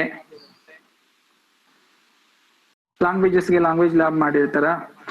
ಓಕೆ, ಅದರಲ್ಲಿ ಯಾವ್ದು ಬ್ಯಾಚುಲರ್ ಆಫ್ ಆರ್ಟ್ಸ್ ಸಂಬಂಧಪಟ್ಟಂತೆ ಲ್ಯಾಬ್ಸ್ ಇರ್ತವೆ. ಅಥವಾ ಬ್ಯಾಚುಲರ್ ಆಫ್ ಆರ್ಟ್ಸ್ ಅಲ್ಲಿ ಸೈಕಾಲಜಿ ಇದ್ರೆ ಸೈಕಾಲಜಿಗೆ ಲ್ಯಾಬ್ ಇರುತ್ತೆ, ಜಿಯೋಗ್ರಫಿ ಇದ್ರೆ ಜಿಯೋಗ್ರಫಿಗೆ ಲ್ಯಾಬ್ ಇರುತ್ತೆ, ಆಯ್ತು. ಅಥವಾ ಆರ್ಟ್ಸ್ ಅಲ್ಲಿ ಕಂಪ್ಯೂಟರ್ ಸೈನ್ಸ್ ಏನಾದ್ರು ಇರುತ್ತೆ ಲ್ಯಾಬ್, ಸೆಲೆಕ್ಟ್ ಮಾಡ್ಕೋಬೇಕಾಗುತ್ತೆ. ಕಾಮರ್ಸ್ ಇದ್ರೆ ಕಾಮರ್ಸ್ ಲ್ಯಾಬ್, ಆರ್ಟ್ಸ್ ಅಲ್ಲಿ ಲ್ಯಾಂಗ್ವೇಜ್ ಲ್ಯಾಬ್ ಇದ್ರೆ ಇಂಗ್ಲಿಷ್ ಲ್ಯಾಂಗ್ವೇಜ್ ಲ್ಯಾಬ್ ಇರುತ್ತೆ, ಅದನ್ನ ಸೆಲೆಕ್ಟ್ ಮಾಡ್ಕೋಬೇಕಾಗುತ್ತೆ. ಸೈನ್ಸ್ ಇದೆ ಕಾಂಬಿನೇಷನ್ CBZ, CZMI, PCM ಮತ್ತೆ PMCS, ಇಷ್ಟು ಒಂದೊಂದು ಕಾಂಬಿನೇಷನ್ಗೂ ಲ್ಯಾಬ್ ಫೆಸಿಲಿಟೀಸ್ ಅನ್ನ ತೋರಿಸ್ಬೇಕಾಗತ್ತೆ. ಅದರಲ್ಲಿ ಒಂದೊಂದು ಸಬ್ಜೆಕ್ಟ್ ಇರುತ್ತೆ, ಬಾಟ್ನಿ, ಕೆಮಿಸ್ಟ್ರಿ, ಜುವಾಲಜಿ ಇದೆ. ಮೂರನ್ನು ಕೂಡ ಸಪರೇಟ್ ತೋರಿಸ್ಬೇಕಾಗತ್ತೆ. ಅದರಲ್ಲಿ name of the lab, next list of equipments in the lab ನೀವು ಟೈಪ್ ಮಾಡಿ ಇಟ್ಕೊಂಡಿರ್ಬೇಕಾಗತ್ತೆ. ಮತ್ತೆ ಈ ಸ್ಕೀಮು ಮತ್ತೆ ಸಿಲೆಬಸ್ ಸಂಬಂಧಪಟ್ಟಂತೆ ಯಾವ್ಯಾವ ಎಕ್ವಿಪ್ಮೆಂಟ್ಸ್ ಇದಾವೆ ಅಂತೇಳಿ ಟೈಪ್ ಮಾಡಿ ಇಟ್ಕೊಂಡು ಇಲ್ಲಿ ಪೇಸ್ಟ್ ಮಾಡ್ಕೊಂಡ್ರು ಆಯ್ತು. ಏನು number of pieces available in the lab, computers ಇದ್ರೆ ಆ ಕಂಪ್ಯೂಟರ್ಸ್ ಅನ್ನ ಎಷ್ಟು ಅಂತ ಇದರಲ್ಲಿ ಆಡ್ ಮಾಡಬೇಕಾಗುತ್ತೆ. ಫಸ್ಟ್ ಏಡ್ ಫೆಸಿಲಿಟಿ ಇದೆಯಾ ಅಂತ, ಯಾವ್ದ್ರಲ್ಲಿ ಲ್ಯಾಬ್ ಅಲ್ಲಿ, ಲ್ಯಾಬ್ ಕೆಪಾಸಿಟಿ ಎಷ್ಟು ಸ್ಟೂಡೆಂಟ್ಸ್ದು, ಕಾರ್ಪೆಟ್ ಏರಿಯಾ ಎಷ್ಟು ಸ್ಕ್ವೇರ್ ಮೀಟರ್ಸ್ ಅಲ್ಲಿ, ಅಡಿಕ್ವೆಸಿ ಆಫ್ ಲ್ಯಾಬ್ ಎಕ್ವಿಪ್ಮೆಂಟ್ಸ್ ಎಷ್ಟಿದೆ ಅಂತ ನೆಕ್ಸ್ಟ್ ಸೇವ್ ಮಾಡ್ತಾ ಹೋಗ್ಬೇಕು. ಹೀಗೆ ಬಾಟ್ನಿ ಆಯ್ತು, ಕೆಮಿಸ್ಟ್ರಿ ಆಯ್ತು, ಜುವಾಲಜಿ ಆಯ್ತು. ಇದು CBZ ಅಲ್ಲಿ. CZM ಅಲ್ಲೂ ಸೇಮ್ ಬರುತ್ತೆ, chemistry, microbiology, zoology, physics, chemistry, maths, physics, PMCS, computer science, mathematics, physics. Same ಈ ತರ ಸಪ್ರೇಟ್ ಲ್ಯಾಬ್ ಡೀಟೇಲ್ಸ್ ಅನ್ನ. ಅದ್ರ ಈಗ ಸೈನ್ಸ್ ಬಿಟ್ರೆ ಆರ್ಟ್ಸ್ ಅಲ್ಲಿ ಕೂಡ ಲ್ಯಾಂಗ್ವೇಜ್ ಲ್ಯಾಬ್ ಇರುತ್ತೆ, ಅದನ್ನು ಕೂಡ ಫೀಡ್ ಮಾಡ್ಬೇಕಾಗುತ್ತೆ. ಕಾಮರ್ಸ್ ಇದ್ರೆ ಬ್ಯಾಚುಲರ್ ಆಫ್ ಕಾಮರ್ಸ್ ಅಲ್ಲಿ ಫೀಡ್ ಮಾಡ್ಬೇಕಾಗತ್ತೆ. ಅದನ್ನ ಫೀಡ್ ಮಾಡಿದಾದ್ಮೇಲೆ ಇಲ್ಲಿ ಸೇವ್ ಮಾಡ್ತಾ ಹೋದ್ರೆ ಎಲ್ಲ ಡೀಟೇಲ್ಸ್ ಇಲ್ಲಿ ಕರೆಕ್ಷನ್ ಮಾಡ್ಕೋಬೇಕಂದ್ರೆ ಎಡಿಟ್ ಅಲ್ಲಿ ಇಲ್ಲೇ ಮಾಡ್ಬೇಕಾಗತ್ತೆ. Next library details.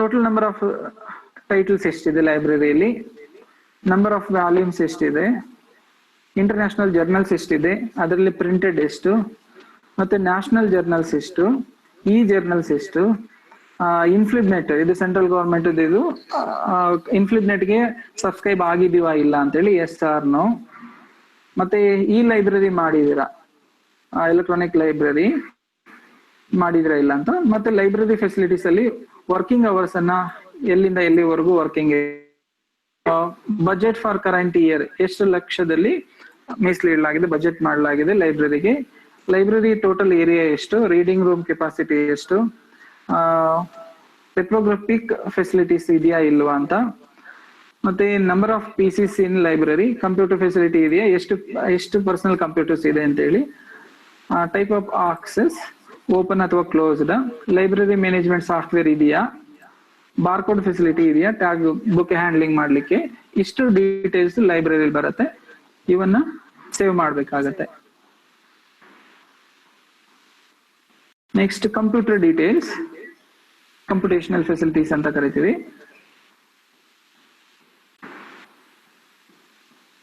ಇದರಲ್ಲಿ number of PCs for students, specific ಆಗಿ ಫೆಸಿಲಿಟೀಸ್ ಏನು ಫ್ಯಾಕಲ್ಟಿಗೆ ಮತ್ತೆ ಸ್ಟೂಡೆಂಟ್ಸ್ಗೆ ಮತ್ತೆ ಲ್ಯಾಂಗ್ವೇಜ್ ಲ್ಯಾಬ್ ಮತ್ತೆ ಲ್ಯಾಬ್ಸ್ಗೆ ಅಡ್ಮಿನಿಸ್ಟ್ರೇಟಿವ್ ಸ್ಟಾಫ್ ಅವ್ರಿಗೆಲ್ಲ ಎಷ್ಟೆಷ್ಟು ಇಶ್ಯೂ ಮಾಡಿದೀವಿ ಅಂತ ಇದ್ರ ಡೀಟೇಲ್ಸ್ ಎಲ್ಲ ಒಟ್ಟಿಗೆ ಒಂದೇ ವಿಂಡೋದಲ್ಲಿ ಇರುತ್ತೆ. ಸ್ಟೂಡೆಂಟ್ಸ್ಗೆ ಎಷ್ಟು PCs ಅವೈಲಬಲ್ ಇದಾವೆ, ಮತ್ತೆ number of PCs for faculty ಮೆಂಬರ್ಸ್ಗೆ ಎಷ್ಟು ಇದಾವೆ, ಅಡ್ಮಿನಿಸ್ಟ್ರೇಟಿವ್ ಆಫೀಸಲ್ಲಿ ಎಷ್ಟಿದಾವೆ, ಲ್ಯಾಂಗ್ವೇಜ್ ಲ್ಯಾಬ್ ಅಲ್ಲಿ ಎಷ್ಟಿದಾವೆ, ಪ್ರಿಂಟರ್ಸ್ ಎಷ್ಟಿದೆ, ಮತ್ತೆ ಸಾಫ್ಟ್ವೇರ್ ಲೀಗಲ್ ಸಾಫ್ಟ್ವೇರ್ ಇದೆಯಾ ಅಂತ, ಮತ್ತೆ ಲೀಗಲ್ ಅಪ್ಲಿಕೇಶನ್ ಸಾಫ್ಟ್ವೇರ್ಸ್ ಇದೆಯಾ, ಇಂಟರ್ನೆಟ್ ಬ್ರಾಂಡ್ ವಿತ್ ಎಷ್ಟು MBPS ಅದರ ಪ್ರಕಾರ ಹಾಕ್ಬೇಕಾಗತ್ತೆ, ಲ್ಯಾನ್ ಫೆಸಿಲಿಟಿ ಇದೆಯಾ, ವೈಫೈ ಫೆಸಿಲಿಟಿ ಇದೆಯಾ, computer centre with internet facility ಇದೆಯಾ. ಇದು ಕಂಪ್ಯೂಟರ್ ಸೆಂಟರ್ ಅಂತಂದ್ರೆ ಕಾಮನ್ ಕಂಪ್ಯೂಟರ್ ಸೆಂಟರ್ ಇರುತ್ತೆ ಅಥವಾ ಮಲ್ಟಿಪರ್ಪಸ್ಗೆ ಯೂಸ್ ಮಾಡ್ಕೋಬಹುದು ಅಂತೇಳಿ ಇಷ್ಟು ಡೀಟೇಲ್ಸ್ ಕಂಪ್ಯೂಟೇಷನಲ್ ಫೆಸಿಲಿಟೀಸ್ ಅಲ್ಲಿ ಬರುತ್ತೆ, ಸೇವ್ ಮಾಡ್ಬೇಕಾಗತ್ತೆ. Next hostel facilities.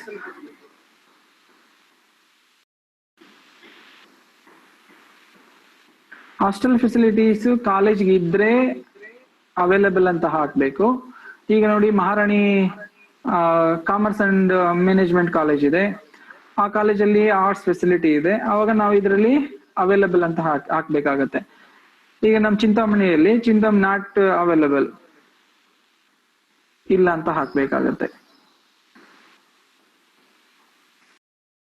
ಇದಿಷ್ಟು ಪಾರ್ಟ್ 3 ಅಲ್ಲಿ lab details, library details, computational facilities, hostel facilities.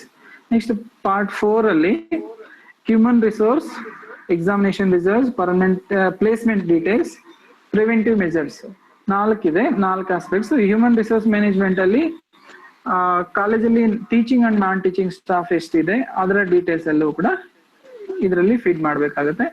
ನೋಡಿ ಇಲ್ಲಿ ಫ್ಯಾಕಲ್ಟಿ ಡೀಟೇಲ್ಸ್, ಲೈಬ್ರರಿ ಮತ್ತು ಫಿಸಿಕಲ್ ಇನ್ಸ್ಟ್ರಕ್ಟರ್ ಇರ್ತಾರೆ, ಅವ್ರ ಡೀಟೇಲ್ಸ್ ಕೂಡ ಸೇರಿರುವಂತದ್ದು. ನೋಡಿ ಫ್ಯಾಕಲ್ಟಿ ಡೀಟೇಲ್ಸ್ ಅಲ್ಲಿ ನೇಮ್ ಆಫ್ ದಿ ಫ್ಯಾಕಲ್ಟಿ, ಅವ್ರ ಜೆಂಡರ್, ಸರ್ ಏನೋ ತುಂಬಾ ವಾಯ್ಸ್ ಬ್ರೇಕ್ ಆಗ್ತಾ ಇದೆ. ಕ್ಯಾಟಗರಿ ಸೇರಿದ್ದಾರೆ. ಹಲೋ, ಕೇಳಿಸ್ತಾ ಇಲ್ಲ. ಕೇಳ್ತಿಲ್ವಾ? ಹಲೋ, ಕೇಳಿಸ್ತಿದೀಯ ಸರ್? ಕೇಳಿಸ್ತಾ ಇದೆ. ಅವ್ರದ್ದು ಇಂಟರ್ನೆಟ್ ವೀಕ್ ಇರುತ್ತೆ. Thank you. ದಿನೇಶ್ ಕೇಳಿಸ್ತಿದ್ಯಾ? ಸರ್ ಕೇಳಿಸ್ತಾ ಇದೆ. ಕೇಳಿಸ್ತಿದೆ, ಎಲ್ಲ ಕ್ಲಿಯರ್ ಇದೆ, ಎಲ್ಲ ಕ್ಲಿಯರ್ ಇದೆ. Thank you. ಬರ್ತಾ ಇದೆ. Voice is clearly, no problem, continue. ಇಲ್ಲಿ ಫ್ಯಾಕಲ್ಟಿ ಡೀಟೇಲ್ಸ್ ಗೆ ಬಂದಾಗ ಸರ್ ಏನೋ ವಾಯ್ಸ್ ಬ್ರೇಕ್ ಆಗ್ತಾ ಇದೆ, ಕೇಳಿಸ್ತಾ ಇಲ್ಲ ಸರಿಯಾಗಿ. ಸ್ವಲ್ಪ ನೀವು ನೆಟ್ ಕನೆಕ್ಟಿವಿಟಿ ಇರೋ ಕಡೆ ಬನ್ನಿ. ಸರ್ ಕೇಳಿಸಿದೆ, ನೋ ಪ್ರಾಬ್ಲಮ್. ಅವ್ರದ್ದು ನೆಟ್ ಪ್ರಾಬ್ಲಮ್ ಇರ್ಬೇಕು ಮೋಸ್ಟ್ಲಿ. ಕೇಳಿಸ್ತಿದೆ.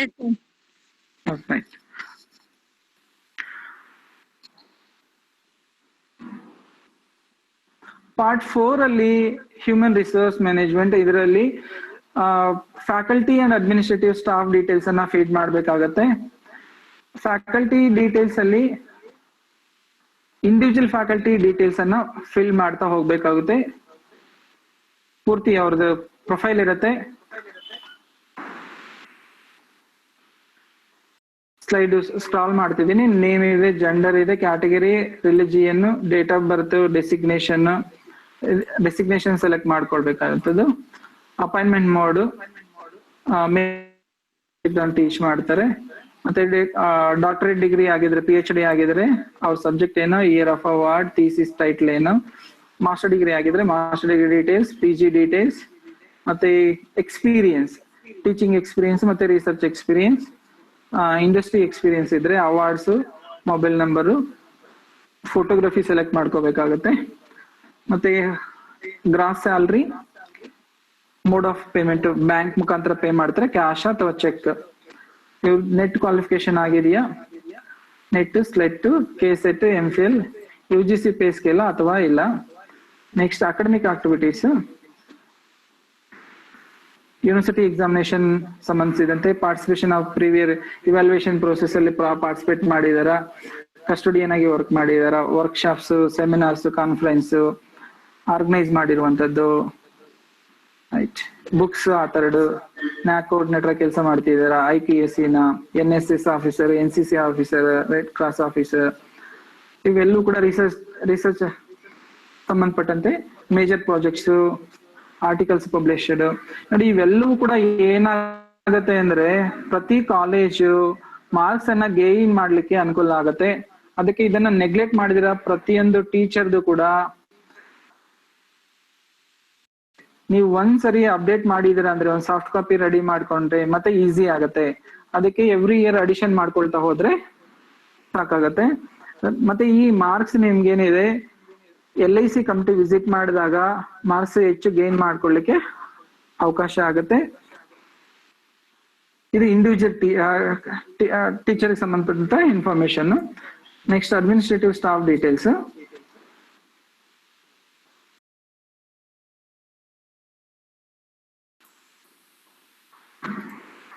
ನೋಡಿ ಅಡ್ಮಿನಿಸ್ಟ್ರೇಷನ್ ಅಲ್ಲಿ ಲೈಬ್ರರಿಯನ್ನು, accounts officer, administrative officer, assistant manager, attender, coordinator, director, driver, FDC, ಲೈಬ್ರರಿಯನ್ನು, ಆಫೀಸ್ ಸೂಪರ್ಡೆಂಟ್, ಏನೇನ್ ರೋಲ್ಸ್ ಇದೆ ನಿಮ್ ಕಾಲೇಜಿನಲ್ಲಿ ಯಾವ್ಯಾವ ತರ ಇದಾವೋ ಅಡ್ಮಿನಿಸ್ಟ್ರೇಟಿವ್ ಸ್ಟಾಫ್ ಇದಾರೋ ಅವ್ರದನ್ನ ಫೀಡ್ ಮಾಡ್ಬೇಕಾಗ್ತದೆ. Next examination results.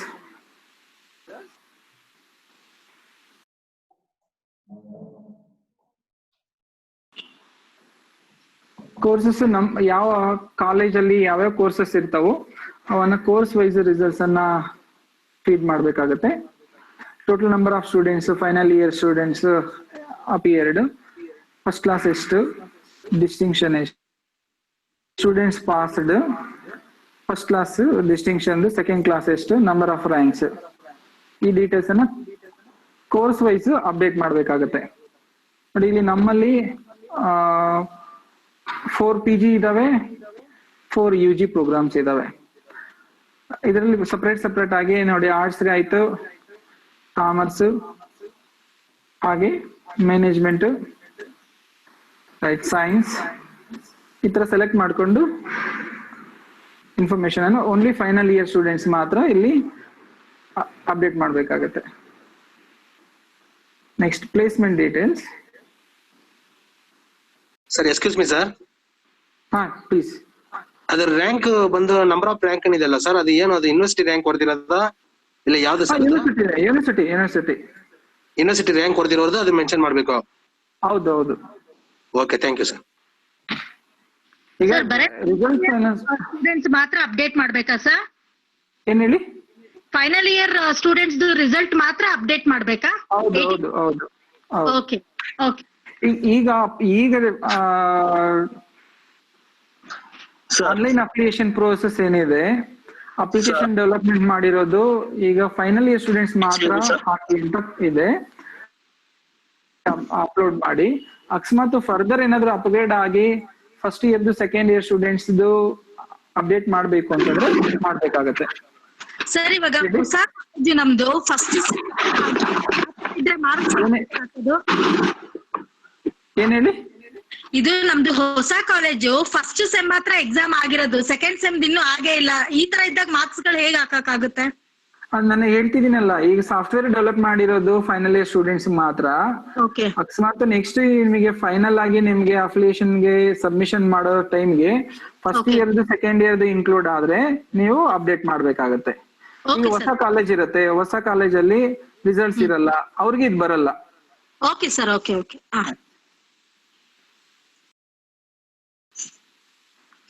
Placement details. ಈಗ ಬೇರೆ ಬೇರೆ ಕಂಪನೀಸ್ ಅನ್ನ ನೀವು ಇನ್ವೈಟ್ ಮಾಡಿ ಪ್ಲೇಸ್ಮೆಂಟ್ ಆಕ್ಟಿವಿಟಿ ಮಾಡಿರ್ತೀರಾ, ಅಥವಾ ನಿಮ್ಮ ಸ್ಟೂಡೆಂಟ್ಸ್ ಅನ್ನ ಬೇರೆ ಕಾಲೇಜಸ್ ಅಲ್ಲಿ ಪ್ಲೇಸ್ಮೆಂಟ್ ಆಕ್ಟಿವಿಟಿ ಕಳಿಸಿರ್ತೀರಾ. ಅಲ್ಲಿನಾದ್ರು ಸೆಲೆಕ್ಟ್ ಆಗಿದ್ರೆ ಆ ಡೀಟೇಲ್ಸ್ ಅನ್ನ ನೀವು ಇಯರ್ ವೈಸ್ ಮೆನ್ಷನ್ ಮಾಡ್ಕೊಳ್ಳಿ. ಎಷ್ಟು ಜನ ಸ್ಟೂಡೆಂಟ್ಸ್ ಸೆಲೆಕ್ಟ್ ಆಗಿದ್ದಾರೆ, ಯಾವ ಪೊಸಿಷನ್ಸ್ ಹೋಗಿದ್ದಾರೆ ಅಂತ ಹೇಳಿ. ಅದು it may be useful for NAAC also. ಅವನ್ನ number of students participate in on campus ಮತ್ತೆ ಆಫ್ ಕ್ಯಾಂಪಸ್ ಡ್ರೈವ್. ಈ ಪಬ್ಲಿಕ್ ಅಲ್ಲಿ ಯಾರಾದ್ರೂ ಅರೇಂಜ್ ಮಾಡಿ ಅಲ್ಲೂ ಕೂಡ ಅಟೆಂಡ್ ಆಗಿರ್ತಾರೆ, ಆ ಸ್ಟೂಡೆಂಟ್ ಡೀಟೇಲ್ಸ್ ಕೂಡ ನೀವು ತಗೋಬೇಕಾಗತ್ತೆ. ಆ ಡೀಟೇಲ್ಸ್ ಅನ್ನ ಇಲ್ಲಿ ಎಂಟ್ರಿ ಮಾಡಬೇಕು. ಪಾರ್ಟಿಸಿಪೇಟೆಡ್ ಎಷ್ಟು, ಪ್ಲೇಸ್ಮೆಂಟ್ ಎಷ್ಟಾಗಿದೆ, ಮತ್ತೆ ಶಾರ್ಟ್ ಲಿಸ್ಟ್ ಅಲ್ಲಿ ಎಷ್ಟಾಗಿದೆ, ಎಷ್ಟು ಜನ ಸ್ಟೂಡೆಂಟ್ಸ್ ಆಗಿದೆ, ಅಷ್ಟನ್ನ ಸೇವ್ ಮಾಡ್ಬೇಕಾಗತ್ತೆ. Next preventive measures.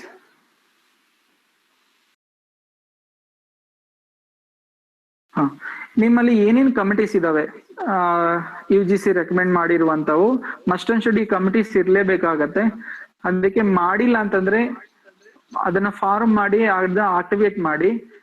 ಇದು ನ್ಯಾಕ್ಗೂ ಕೂಡ ಯೂಸ್ ಆಗತ್ತೆ ನಿಮ್ಗೆ ಕಂಪಲ್ಸರಿ. ನೋಡಿ, constitution of anti ragging committee ನಿಮ್ಮಲ್ಲಿ ಇದೆಯಾ ಇಲ್ವಾ ಅಂತ, ಇದ್ರ ಬೇಸಿಸ್ ಮೇಲೆ ನಿಮ್ಮ ಅಪ್ಲಿಕೇಶನ್ ಪ್ರೋಸೆಸ್ ಏನು ಮಾರ್ಕ್ಸ್ ತಗೊಳ್ಳಿಕ್ಕೆ ಕೂಡ ಇದು ಇಂಪಾರ್ಟೆಂಟ್ ಆದಂತದ್ದು. ಆಂಟಿ ರ್ಯಾಗಿಂಗ್ ಸ್ಕ್ವಾಡ್ ಇದೆಯಾ, ಮತ್ತೆ ಆಂಟಿ ಸೆಕ್ಸುಯಲ್ ಹರಾಸ್ಮೆಂಟ್ ಕಮಿಟಿ ಇದೆಯಾ, ಆಂಟಿ ಸೆಕ್ಸುಯಲ್ ಹರಾಸ್ಮೆಂಟ್ ಸ್ಕ್ವಾಡ್ ಇದೆಯಾ, ಕೇಸಸ್ ಏನಾದ್ರು ಆಗಿದೆಯಾ, ರ್ಯಾಗಿಂಗ್ ಕೇಸಸ್ ಆಗಿದೆಯಾ, ಮತ್ತೆ affidavit obtain from all students. ಅಂದ್ರೆ ಸ್ಟೂಡೆಂಟ್ಸ್ ಅಂತ ಅಂಡರ್ಟೇಕಿಂಗ್ ತಗೊಂಡಿರ್ತೀವಿ ಅಡ್ಮಿಷನ್ಸ್ ತಗೊಳ್ಳುವಂತ ಸಂದರ್ಭ, ಅದನ್ನು ಕೂಡ ತಗೋಬೇಕಾಗತ್ತೆ. ತಗೊಂಡಿದೀವಾ ಇಲ್ಲ ಅಂತ ಲಾಸ್ಟ್ ಅಲ್ಲಿ ಒಂದು ಕಾಲಮ್ ಹಾಕಿರ್ತೀವಿ, ಒಪ್ಪಿಗೆ ಪತ್ರ ಮತ್ತೆ ಅವರಿಂದ ಅಂಡರ್ಟೇಕಿಂಗ್ ಅಂತ ಇಲ್ಲ ಅಂತ ಹೇಳಿ. ಮತ್ತೆ ಅಪಾಯಿಂಟ್ಮೆಂಟ್ ಆಫ್ ಕೌನ್ಸಿಲರ್ಸ್, ಸ್ಟೂಡೆಂಟ್ಸ್ ಗೆ ಕೌನ್ಸಿಲಿಂಗ್ ಮಾಡ್ಲಿಕ್ಕಾಗಿ ಕೌನ್ಸಿಲರ್ಸ್ ಅನ್ನ ಅಪಾಯಿಂಟ್ ಮಾಡಿ. ಈಗ ಪ್ರತಿ ವರ್ಷ ಇದನ್ನ ಫ್ರೆಶ್ ಆಗಿ ಅವ್ರಿಗೆ ಅಕಾಡೆಮಿಕ್ ಇಯರ್ ಸಂಬಂಧಿಸಿದಂತೆ ಅಥವಾ ಕಂಟಿನ್ಯೂ ಆಗಿ ಒಂದು 3 years 4 years ಈ ತರ ಅಪಾಯಿಂಟ್ಮೆಂಟ್ ಮಾಡಿದ್ರೆ ಮಾಡಿದೀವಾ ಇಲ್ಲ ಅಂತೇಳಿ ಇನ್ಫಾರ್ಮೇಶನ್ ಕೊಡ್ಬೇಕಾಗತ್ತೆ. ಯಾಕಂದ್ರೆ every college they should be appoint councillors. ಯಾಕಂದ್ರೆ ಸ್ಟೂಡೆಂಟ್ಸ್ ಇರ್ತಾರೆ, ಹೆಣ್ಮಕ್ಳು ಅಥವಾ ಬಾಯ್ಸೇ ಇರ್ಬೋದು, ಅವ್ರಿಗೆಲ್ಲ ಕೌನ್ಸಿಲಿಂಗ್ ಕೊಡ್ಬೇಕಾಗತ್ತೆ ಕೆಲವು ಸಂದರ್ಭದಲ್ಲಿ. Especially at the time of admissions, results ಬಂದಾಗ, ಎಕ್ಸಾಮಿನೇಷನ್ ಫೀ ಪೇ ಮಾಡುವಾಗ, ಈ ತರದೆಲ್ಲ ಇಶ್ಯೂಸ್ ಇದ್ದಾಗ ಅವನ್ನ ಹ್ಯಾಂಡ್ಲಿಂಗ್ ಮಾಡ್ಲಿಕ್ಕೆ ಕೌನ್ಸಿಲರ್ಸ್ ಬೇಕಾಗತ್ತೆ. ಮತ್ತೆ ಅಫಿಡವಿಟ್ ಒಬ್ಟೈನ್ ಫ್ರಮ್ ಪೇರೆಂಟ್ಸ್, ಇದು ಅಡ್ಮಿಷನ್ ಸಂದರ್ಭದಲ್ಲೇ ತಗೊಂಡಿರ್ತೀವಿ, ಅದನ್ನ ತಗೊಂಡಿದ್ದೇವಾ ಇಲ್ಲ ಅಂತ ಹೇಳಿ. ಮತ್ತೆ ಹಾಸ್ಟೆಲ್ ಅಲ್ಲಿ ಸ್ಟೇ ಆಗುವಂತ ಸ್ಟೂಡೆಂಟ್ಸ್ ಇಂದ ಕೂಡ ಅಫಿಡವಿಟ್ ತಗೊಂಡಿದೀವ ಅಂತ. ಅಫಿಡವಿಟ್ ಇನ್ ದ ಸೆನ್ಸ್ ಇದು ಸಪರೇಟ್ ಅಲ್ಲ. ಕೆಲವು ಕಾಲೇಜಸ್ ಅಲ್ಲಿ, ಈಗ ಪ್ರೈವೇಟ್ ಕಾಲೇಜಸ್ ಅಥವಾ ಗೌರ್ಮೆಂಟ್ ಕಾಲೇಜಸ್ ಆಗಿರ್ಬೋದು, ಅಡ್ಮಿಷನ್ ಟೈಮ್ ಅಲ್ಲಿ ಅಡ್ಮಿಷನ್ ಅಪ್ಲಿಕೇಶನ್ ಅಲ್ಲೇ ಅಂಡರ್ಟೇಕಿಂಗ್ ತಗೊಂಡಿರ್ಬೋದು ಪೇರೆಂಟ್ಸ್ ಅಂಡ್ ಸ್ಟೂಡೆಂಟ್ಸ್ ಇಂದ, ಅಥವಾ ಸಪರೇಟ್ ಆಗಿ ಕೂಡ ತಗೊಂಡಿರ್ಬೋದು. That is will consider as a affidavit ಅಂತ. ನೆಕ್ಸ್ಟ್ ರಿಸರ್ಚ್ ಕಮಿಟಿ ಕಾನ್ಸ್ಟಿಟ್ಯೂಟ್ ಇದೆಯಾ ಕಾಲೇಜಲ್ಲಿ, ಮತ್ತೆ ಹ್ಯೂಮನ್ ರೈಟ್ಸ್ ಪ್ರೊಟೆಕ್ಷನ್ ಸೆಲ್ ಇದೆಯಾ, ಸ್ಟೂಡೆಂಟ್ ಪರ್ಸನಲ್ ಕೌನ್ಸಿಲಿಂಗ್ ಸೆಲ್ ಇದೆಯಾ, ಇಷ್ಟನ್ನ ನಾವು SR ನೋ ಅಂತ ಹೇಳಿ ಲಾಸ್ಟ್ ಅಲ್ಲಿ ಸೇವ್ ಮಾಡ್ಬೇಕಾಗತ್ತೆ. ಇದು ಪ್ರಿವೆಂಟಿವ್ ಮೆಜರ್ಸ್ ಅಲ್ಲಿ ಬರುತ್ತೆ. Okay, these are the 4 important criteria under part number 4, human resource, examination results, placement details, preventive measures. Then part 5, financial details. ಮತ್ತೆ ಫೈನಾನ್ಷಿಯಲ್ ಪೊಸಿಷನ್ ಅಂತ 2 ಇರುತ್ತೆ.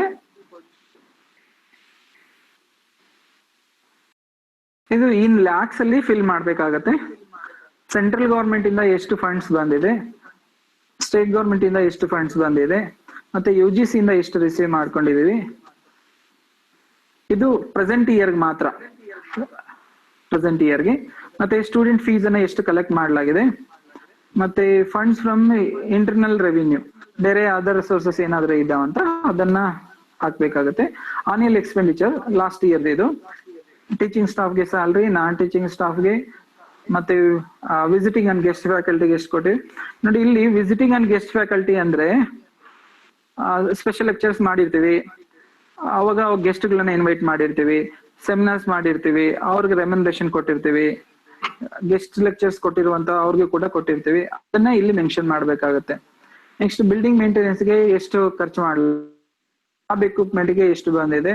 ಇದ್ರಲ್ಲಿ ನೋಡಿ ಸ್ಕೀಮ್ಸ್ ಇರುತ್ತೆ, ಸ್ಟೇಟ್ ಇಂದ ಬಂದಿರೋದು, ಸೆಂಟ್ರಲ್ ಇಂದ ಬಂದಿರೋದು, ಯಾವ ಈಗ ರೂಲ್ಸ್ ಇರುತ್ತೆ, ಈ ತರ ಬೇರೆ ಬೇರೆ ಸ್ಕೀಮ್ಸ್ ಇಂದ ಬಂದಿರುವಂತದ್ದು ಕೂಡ ಇಲ್ಲಿ ಟೋಟಲ್ ಆಗಿ ಎಂಟ್ರಿ ಮಾಡ್ಬೇಕಾಗತ್ತೆ 2019 and 20. ನೆಕ್ಸ್ಟ್ ಲ್ಯಾಬ್ಗೆ ಕನ್ಸ್ಯೂಮಬಲ್ಸ್ ಎಷ್ಟು ತಗೊಂಡಿದೀವಿ, ಅದರ್ ದ್ಯಾನ್ ಏನಿದೆ ಅಂತ, ಅದರ್ ದ್ಯಾನ್ ಏನೇನು ಇದೆ ಅಂತ ಮೆನ್ಷನ್ ಮಾಡ್ಬೇಕಾಗತ್ತೆ. ಮತ್ತೆ expenditure in account during last year for library, ಲೈಬ್ರರಿಲಿ ಬುಕ್ಸ್ ಮತ್ತು ಜರ್ನಲ್ಸ್ ಇರುತ್ತೆ, ಅದಕ್ಕೆ ಎಷ್ಟು ಇನ್ ಲ್ಯಾಕ್ಸ್ ಅಲ್ಲಿ. ಮತ್ತೆ ಫರ್ನಿಚರ್ ಎಷ್ಟು ಪ್ರೊಕ್ಯೂರ್ಮೆಂಟ್ ಮಾಡ್ಕೊಂಡಿದೀವಿ ಅಂತ ಲಾಸ್ಟ್ 2019 and 20. ಓಕೆ, ಇದನ್ನ ಸೇವ್ ಮಾಡ್ಬೇಕಾಗತ್ತೆ. ಓಕೆ, ಈ ಸ್ಲೈಡ್ ಅಲ್ಲಿ ಫೈನಾನ್ಷಿಯಲ್ ಡೀಟೇಲ್ಸ್ ಅಲ್ಲಿ total funds received, next expenditure, ಅದರಲ್ಲಿ ಲ್ಯಾಬ್ಗೆ ಮತ್ತೆ ಲೈಬ್ರರಿ, ಫರ್ನಿಚರ್, ಇವಕ್ಕೆ ಎಷ್ಟು ಎಕ್ಸ್ಪೆಂಡಿಚರ್ ಮಾಡಲಾಗಿದೆ ಅಂತ ಈ ಡೀಟೇಲ್ಸ್ ಅನ್ನ ಎಂಟ್ರಿ ಮಾಡ್ಬೇಕಾಗತ್ತೆ. Next financial position.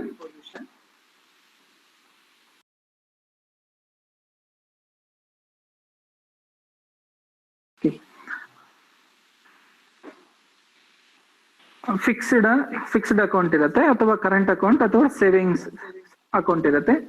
Bank name ಯಾವ ಬ್ಯಾಂಕ್ ಅಲ್ಲಿ ನೀವು ಅಕೌಂಟ್ ಕ್ರಿಯೇಟ್ ಮಾಡಿರ್ತೀರೋ, ಓಪನ್ ಮಾಡಿರ್ತೀರೋ ಆ ಬ್ಯಾಂಕ್ ನೇಮ್. ಈಗ ಪ್ರೆಸೆಂಟ್ ಎಷ್ಟಿದೆ, ಫಿಕ್ಸ್ಡ್ ಮಾಡಿದ್ರೆ ಅದು ಕಾಲೇಜ್ ಹೆಸರಲ್ಲಿ ಇರುವಂತದ್ದು. ಲೋನ್ ತಗೊಂಡಿದ್ರೆ ಲೋನ್ ಅನ್ನು ಕೂಡ, ಇದು ಪ್ರೈವೇಟ್ ಕಾಲೇಜಸ್ಗೆ ಅಪ್ಲೈ ಆಗುತ್ತೆ. ಗೌರ್ಮೆಂಟ್ ಕಾಲೇಜಸ್ಗೆ ಈಗ ಯೂನಿವರ್ಸಿಟಿ ಅಕೌಂಟ್ ಅಂತ ಮಾಡಿರ್ತೀರೋ, ಆ ಯೂನಿವರ್ಸಿಟಿ ಅಕೌಂಟ್ ಅಲ್ಲಿ ಎಷ್ಟು ಅಮೌಂಟ್ ಇದೆ ಅಂತ ಹೇಳಿ ಇಲ್ಲಿ ಮೆನ್ಷನ್ ಮಾಡ್ಬೇಕಾಗುತ್ತೆ. ಎಲ್ಲಾ ಅಕೌಂಟ್ಸ್ ಇಲ್ಲಿ ಏನು ಅವಶ್ಯಕತೆ ಇಲ್ಲ.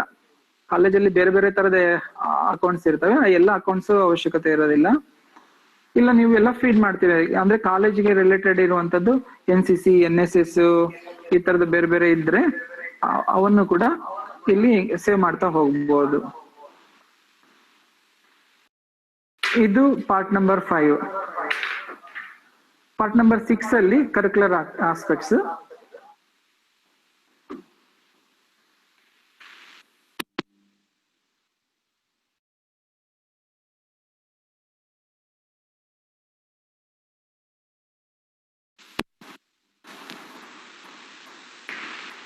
ಕರಿಕ್ಯುಲರ್ ಆಸ್ಪೆಕ್ಟ್ಸ್ ಅಲ್ಲಿ ಕೋರ್ಸ್ ಮತ್ತೆ ಕಾಂಬಿನೇಷನ್ ಇರುತ್ತೆ. ಈ ಕೋರ್ಸ್ ಒಂದು ಮಾಸ್ಟರ್ ಆಫ್ ಆರ್ಟ್ಸ್ ಅಂತ ಇಟ್ಕೊಳ್ಳಿ. ನಮ್ಮಲ್ಲಿ 2 ಇದೆ, ಹಿಸ್ಟ್ರಿ ಅಂಡ್ ಕನ್ನಡ ಇದೆ.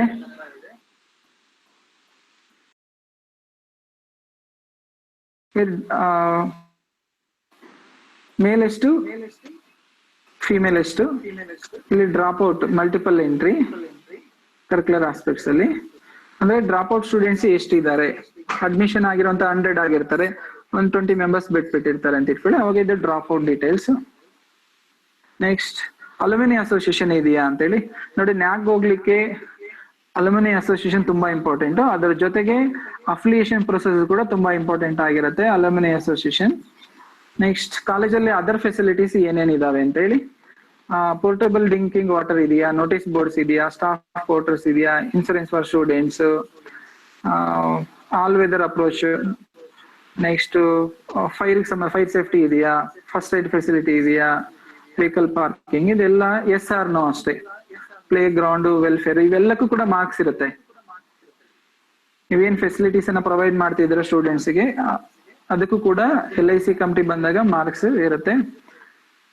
Next information exclusive to education and physical education, micro teaching ಇದೆಯಾ, ಪ್ರಾಕ್ಟೀಸ್ ಇನ್ ಟೀಚಿಂಗ್ ಇದೆಯಾ, ಕಮ್ಯುನಿಟಿ ಲಿವಿಂಗ್ ಕ್ಯಾಂಪ್ ಇದೆಯಾ. ಈಗ NSS, NCC, ಸ್ಕೌಟ್ಸ್ ಗೈಡ್ಸ್ ಮತ್ತೆ ರೆಡ್ ಕ್ರಾಸ್ ಇವ್ರ ಕಡೆಯಿಂದ ಕಮ್ಯುನಿಟಿ ಲಿವಿಂಗ್ ಕ್ಯಾಂಪ್ಸ್ ಅನ್ನ ಮಾಡಿರ್ತಾರೆ. ಅವನ್ನು ಕೂಡ ಇಲ್ಲಿ ಸ್ಟೂಡೆಂಟ್ ಟೀಚರ್ ರೇಷಿಯೋ ಎಷ್ಟಿದೆ ಅಂತ ಹೇಳಿ. ನೆಕ್ಸ್ಟ್ ಅಫಿಲಿಯೇಷನ್ ಫೀ ಪೇ ಮಾಡಿದ ಡೀಟೇಲ್ಸ್ ಇದು ಲಾಸ್ಟ್. ಇದು ಬ್ಯಾಂಕ್ ನೇಮ್. ಇದು ಪ್ರೈವೇಟ್ ಕಾಲೇಜ್ ಇದು ಮಾತ್ರ ಅಪ್ಲೈ ಆಗುತ್ತೆ, ಗೌರ್ಮೆಂಟ್ ಕಾಲೇಜಿಗೆ ಇದು ಅಪ್ಲೈ ಆಗಲ್ಲ.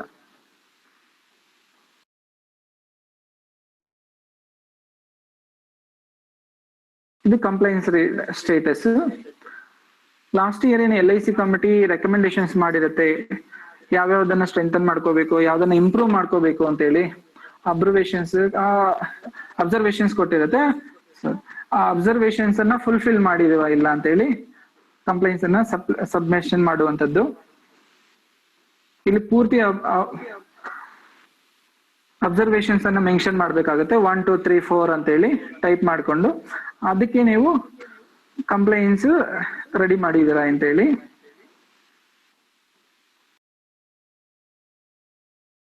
ಪಾರ್ಟ್ 6 ಅಲ್ಲಿ ಕರಿಕ್ಯುಲರ್ ಆಸ್ಪೆಕ್ಟ್ಸ್ ಮತ್ತೆ ಕಂಪ್ಲೈನ್ಸ್ ಸ್ಟೇಟಸ್ ರಿಪೋರ್ಟ್ಸ್ ಅನ್ನ ಇಲ್ಲಿ ಅಪ್ಡೇಟ್ ಮಾಡ್ಬೇಕಾಗತ್ತೆ. ಪಾರ್ಟ್ 7 ಅಲ್ಲಿ ಲಾಸ್ಟ್ ಸ್ಟೇಜ್ ಇದು.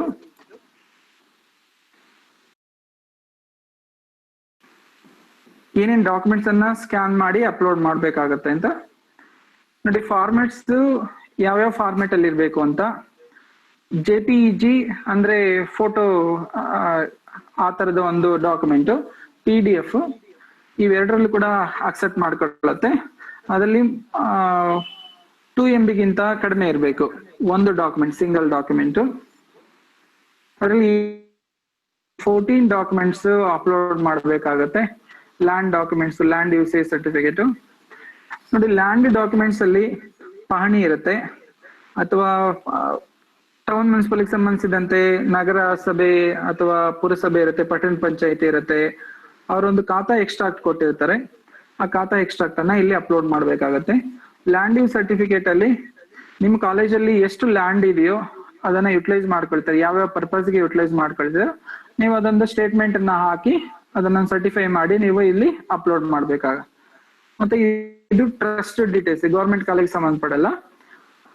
ಪ್ರೈವೇಟ್ ಕಾಲೇಜಿಗೆ ಟ್ರಸ್ಟ್ ಅಥವಾ ಸೊಸೈಟಿ ಅಂಡರ್ ಅಲ್ಲಿ ರನ್ ಆಗ್ತಿದ್ರೆ ಅದರ ಕಂಪ್ಲೇಂಟ್ ಅಥಾರಿಟಿಯಿಂದ ರಿಜಿಸ್ಟರ್ ಮಾಡಿರುವಂತ registration certificate, aims and objectives of the trust and society, latest balance sheet of the assets and liabilities of the trust and society, ಮತ್ತೆ latest income and expenditure of the society and trust.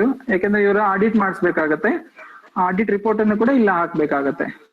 Documents for transfer of lands in the name of the trust and society. ನೋಡಿ, ಇದು ಒಂದು ಕಾಲೇಜನ್ನ ಮಾರಿರ್ತಾರೆ, ಆ ಮಾರಿದಂತಹ college including building, land ಅನ್ನ ಮಾರಿರ್ತಾರೆ ಅಂತ ಇಟ್ಕೊಳ್ಳಿ. ಆಗ ಟ್ರಾನ್ಸ್ಫರ್ ಬೇರೆ ಯಾರಿಗೆ ಟ್ರಾನ್ಸ್ಫರ್ ಮಾಡಿದಾರೋ ಆ ಡಾಕ್ಯುಮೆಂಟ್ಸ್ ಅನ್ನ ಇಲ್ಲಿ ಅಪ್ಲೋಡ್ ಮಾಡ್ಬೇಕು. Next permission under section 109 of KLR act permission ತಗೊಂಡಿದ್ದೀರಾ ಅಂತ. ಮತ್ತೆ approved building plans, master plan and site plan. ಇಲ್ಲಿ ಪ್ರೈವೇಟ್ ಕಾಲೇಜು ಮತ್ತೆ ಗೌರ್ಮೆಂಟ್ ಕಾಲೇಜಿಗೂ ಬರುತ್ತೆ. ಒಂದು ಕಾಲೇಜು ಬಿಲ್ಡಿಂಗ್ ಅನ್ನ ಕಟ್ಟಬೇಕು ಅಂತಂದ್ರೆ ಮಾಸ್ಟರ್ ಪ್ಲಾನ್ ಅಂತ ಮಾಡಿರ್ತಾರೆ, ಅವಾಗ ಆ ಮಾಸ್ಟರ್ ಪ್ಲಾನ್ ಅನ್ನ ಇಲ್ಲಿ ಅಪ್ಲೋಡ್ ಮಾಡ್ಬೇಕಾಗತ್ತೆ. ಮತ್ತೆ ಈ ಪ್ರೈವೇಟ್ ಕಾಲೇಜ್ ಸಂಬಂಧಪಟ್ಟಂತೆ GCM ನೋಟಿಫಿಕೇಶನ್ ಅನ್ನ ಹಾಕ್ಬೇಕಾಗತ್ತೆ.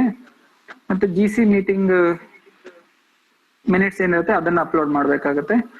ಮತ್ತೆ service rules approved by the society, private college ಸಂಬಂಧಿಸಿದಂತೆ. ಮತ್ತೆ certificate issued by the bank manager, financial status audit ಮಾಡಿರ್ತಾರೆ, ಅದರದ್ದು ಡೀಟೇಲ್ಸ್ ಬೇಕಾಗುತ್ತೆ. Budget approved by the society, ಇದು ಆಡಿಟ್ ರಿಪೋರ್ಟ್, ಇದು ಕೂಡ ಆಡಿಟ್. ಇದು 3 years ಇದು ಚಾರ್ಟರ್ಡ್ ಅಕೌಂಟ್ ಇಂದ ಮಾಡಿಸಿರುವಂತದ್ದು. ಆರ್ಗನೈಸೇಷನ್ ಪ್ಲಸ್ ಇನ್ಸ್ಟಿಟ್ಯೂಷನ್ ಎಕ್ಸ್ಪೆಂಡಿಚರ್ ಸಂಬಂಧಿಸಿದ last 5 years library equipment, furniture, salary ಬಿಟ್ಟು.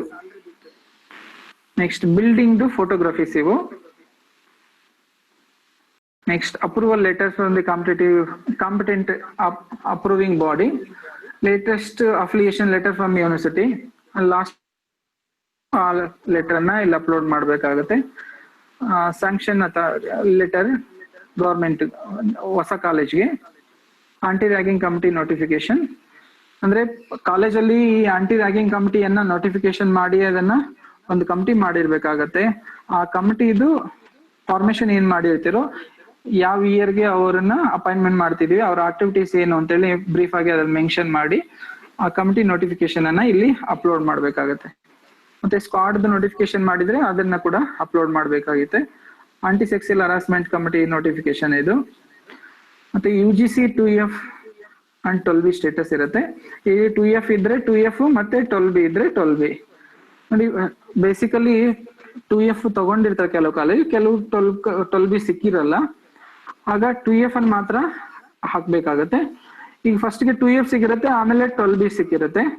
ಅವಾಗ 2F 12B ಎರಡೂ ಇರುವಂತದ್ದನ್ನು ಕೂಡ ಇಲ್ಲಿ ಹಾಕ್ಬಹುದು.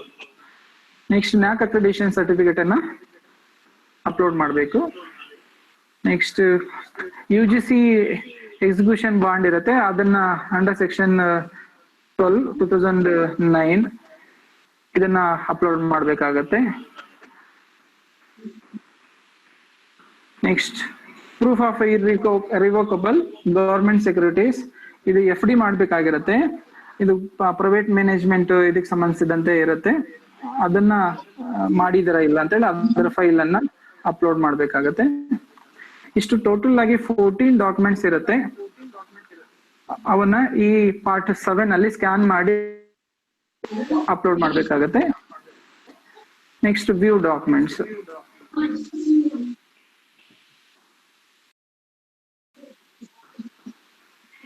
ಅಪ್ಲೋಡ್ ಮಾಡಿದ್ರೆ ಮಾತ್ರ ಇಲ್ಲಿ ಬರುತ್ತೆ, ಇಲ್ಲ ಅಂದ್ರೆ ಬರಲ್ಲ. Next declaration and final submission.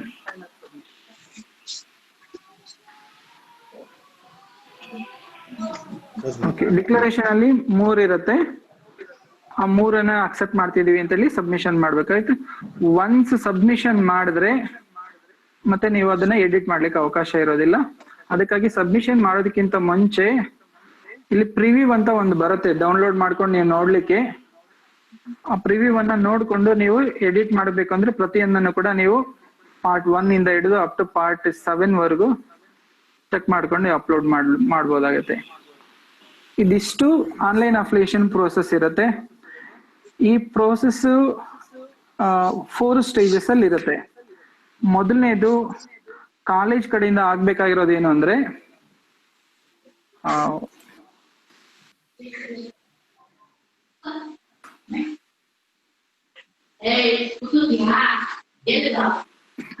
Please mute ಮಾಡಿ.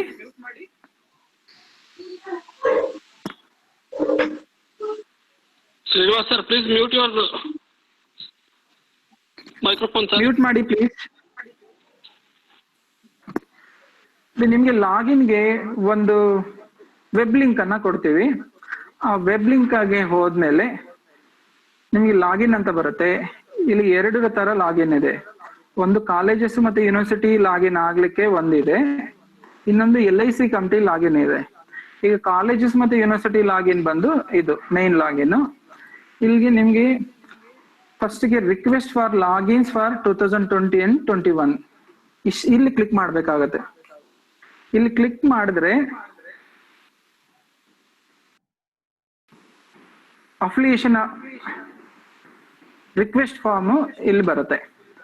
ನೀವು ಯಾವ ಕಾಲೇಜು ಯಾವ ಯೂನಿವರ್ಸಿಟಿಗೆ ಅಫಿಲಿಯೇಷನ್ ಬೇಕೋ ಅದನ್ನ ಸೆಲೆಕ್ಟ್ ಮಾಡ್ಕೋಬೇಕಾಗತ್ತೆ. ಈಗ ಬೆಂಗಳೂರು ನಾರ್ತ್ ಯೂನಿವರ್ಸಿಟಿ ಸೆಲೆಕ್ಟ್ ಮಾಡ್ಕೊಂಡಿದೀವಿ.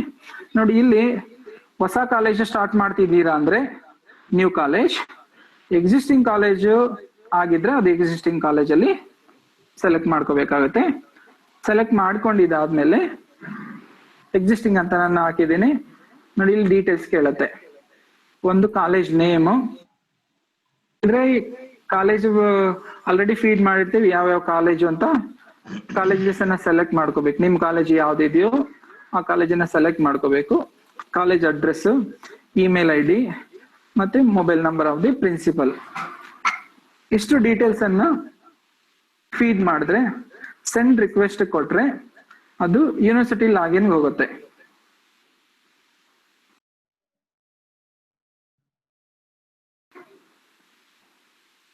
ಆಗ ಯೂನಿವರ್ಸಿಟಿ ಲಾಗಿನ್ ಅಲ್ಲಿ ಇರುತ್ತೆ. ಆ ಯೂನಿವರ್ಸಿಟಿ ಲಾಗಿನ್ ಅಲ್ಲಿ ಈ ತರ ಲಾಗಿನ್ ಆಗ್ತೀವಿ.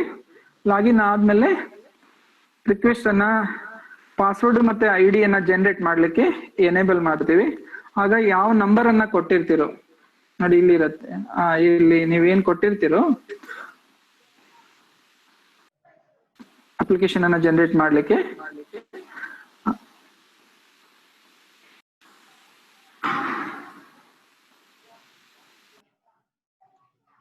ಓಕೆ, ಇಲ್ಲಿ ಮೊಬೈಲ್ ನಂಬರ್ ಯಾವ್ದು ಮೆನ್ಷನ್ ಮಾಡಿರ್ತೀರೋ ಆ ನಂಬರ್ಗೆ ಟೆಕ್ಸ್ಟ್ ಮೆಸೇಜ್ ಬರುತ್ತೆ. ಅದರಲ್ಲಿ ಪಾಸ್ವರ್ಡ್ ಮತ್ತೆ ID ಇರುತ್ತೆ. ಹಾಗೆ ಬಂದ್ಮೇಲೆ ಲಾಗಿನ್ ಆಗ್ಬೇಕಾಗತ್ತೆ. ಅಲ್ಲಿ ಯೂಸರ್ ನೇಮ್ ಮತ್ತೆ ಪಾಸ್ವರ್ಡ್ ಸೆಕ್ಯೂರಿಟಿ ಕೋಡ್ ಅನ್ನ ಎಂಟ್ರಿ ಮಾಡಿ ಲಾಗಿನ್ ಆಗ್ಬೇಕಾಗತ್ತೆ. ಲಾಗಿನ್ ಆದ್ರೆ ಅವಾಗ ನಿಮ್ಮ ಕಾಲೇಜ್ ಡೀಟೇಲ್ಸ್ ಎಲ್ಲ ಬರುತ್ತೆ. ಅದರಲ್ಲಿ ಅಫಿಲಿಯೇಷನ್ ಅನ್ನ ಪ್ರೋಸೆಸ್ ಅನ್ನ ಮಾಡ್ಬೇಕಾಗತ್ತೆ. ಇದು ಫಸ್ಟ್ ಸ್ಟೇಜ್. ಎರಡನೇದು ನೀವು ಸೆಂಡ್ ಮಾಡಿದ ಮೇಲೆ ಅದು ಯೂನಿವರ್ಸಿಟಿಗೆ ಹೋಗುತ್ತೆ. ಯೂನಿವರ್ಸಿಟಿಯಿಂದ LIC ಕಮಿಟಿ ಫಾರ್ಮೇಶನ್ ಆಗುತ್ತೆ.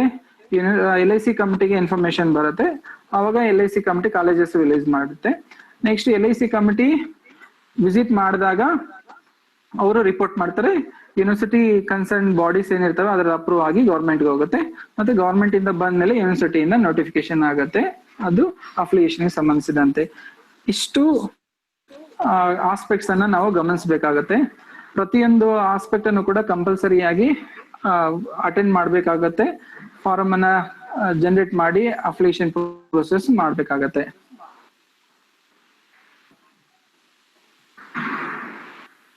ಈಗ ಇದು ಇನಿಷಿಯಲ್ ಸ್ಟೇಜ್ ಅಲ್ಲಿ ಪ್ರಿನ್ಸಿಪಲ್ಸ್ ಮಾತ್ರ ಬ್ರೀಫ್ ಇನ್ಫಾರ್ಮೇಶನ್ ಅನ್ನ ನಾವು ಟ್ರೈನಿಂಗ್ ಅನ್ನ ಕೊಟ್ಟಿದ್ದೀವಿ.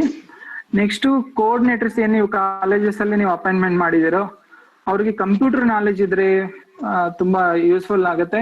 ಅದಕ್ಕಾಗಿ ಅಂತವ್ರನ್ನ ಮಾತ್ರ ನೀವು ಕೋಆರ್ಡಿನೇಟರ್ ಆಗಿ ಅಪಾಯಿಂಟ್ಮೆಂಟ್ ಮಾಡಿ.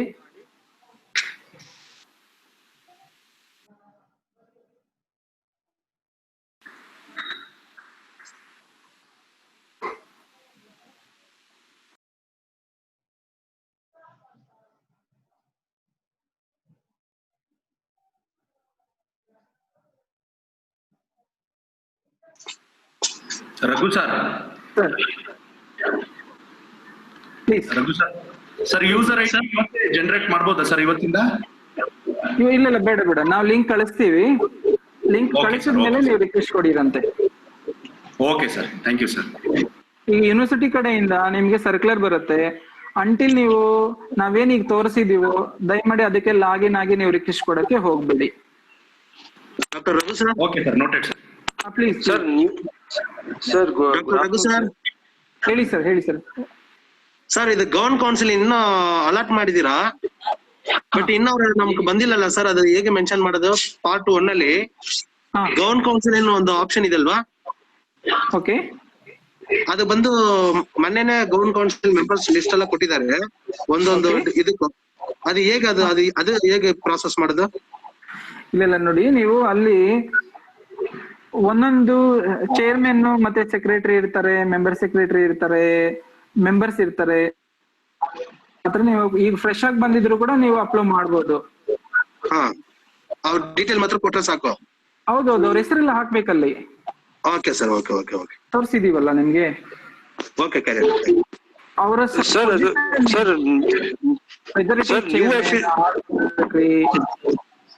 ಆ ಡೀಟೇಲ್ಸ್ ಅನ್ನ ಮೆಂಬರ್ ಆಗಿದ್ರೆ ಮೆಂಬರ್ ಡೀಟೇಲ್ಸ್ ಅನ್ನ ನೀವು ಅಪ್ಲೋಡ್ ಮಾಡಬೇಕಾಗುತ್ತೆ. ಸರ್ ನ್ಯೂ ಅಫಿಲಿಯೇಷನ್ ಕಾಲೇಜಸ್ಗೆ ಡೇಟ್ ಒಂದೊಂದು ಫೀಲ್ಡ್ಸ್ ಇರಲ್ಲ ಅಲ್ವಾ ಸರ್? ಅದು ಸಬ್ಮಿಟ್ ಮಾಡಿದ್ರೆ ತಗೊಳುತ್ತಾ ಸರ್? ಯಾವ್ದು ನಿಮ್ಗೆ ಅಪ್ಲಿಕಬಲ್ new affiliations ಹೌದು ಹೌದು. fields certain fields ಇರಲ್ಲ. Please listen here. Yes sir. ಹೊಸ ಕಾಲೇಜಸ್ ಏನಿದೆ ಆ ಕಾಲೇಜಸ್ಗೆ ನಿಮ್ಗೆ ಏನ್ ಫೀಲ್ಡ್ಸ್ ಬೇಕಾಗತ್ತೋ ಅವು ಮಾತ್ರ ಇರ್ತವೆ, ಅವನ್ನ ಫಿಲ್ ಮಾಡಿದ್ರೆ ಸಾಕು. ಈಗ ರಿಸಲ್ಟ್ಸ್ ಹೊಸ ಕಾಲೇಜಸ್ ಇರಲ್ಲ. ಹೌದೌದು. ಅಕಸ್ಮಾತ್ ನೀವು ಒಂದು ಟ್ರಸ್ಟ್ ಇಂದ ಇನ್ನೊಂದು ಟ್ರಸ್ಟ್ ಗೆ ಟ್ರಾನ್ಸ್ಫರ್ ಮಾಡ್ಕೊಂಡಿರ್ತೀರಾ, ಕೊಂಡ್ಕೊಂಡಿರ್ತೀರಾ, ಪರ್ಚೇಸ್ ಮಾಡಿರ್ತೀರಾ, ಅವಾಗ ಪ್ರೀವಿಯಸ್ ನಿಮ್ಗೆ ರಿಸಲ್ಟ್ಸ್ ಇರುತ್ತೆ, ಅದನ್ನ ಅಪ್ಲೋಡ್ ಮಾಡ್ಬೋದು Okay ಆ sir. ತರ ಕೇಸಸ್ ಅಲ್ಲಿ. Okay. Hello. Okay sir. Thank you. Change your name of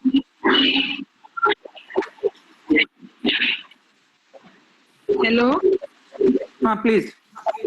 Sir, name change ಗೆ change in name of ಅಲ್ಲೂ ಇದ್ರಲ್ಲೇ ಅಪ್ಲೈ ಮಾಡ್ಬೋದು. ಯಾವ್ದು? ನೇಮ್ ಚೇಂಜ್ ಮಾಡ್ತಾ ಇದ್ರೆ ಸರ್? ಇಲ್ಲ, ಅದು ಈಗ ಆನ್ಲೈನ್ ಪ್ರೊಸೆಸ್ ಅಲ್ಲಿ ಇಲ್ಲ. ಓಕೆ.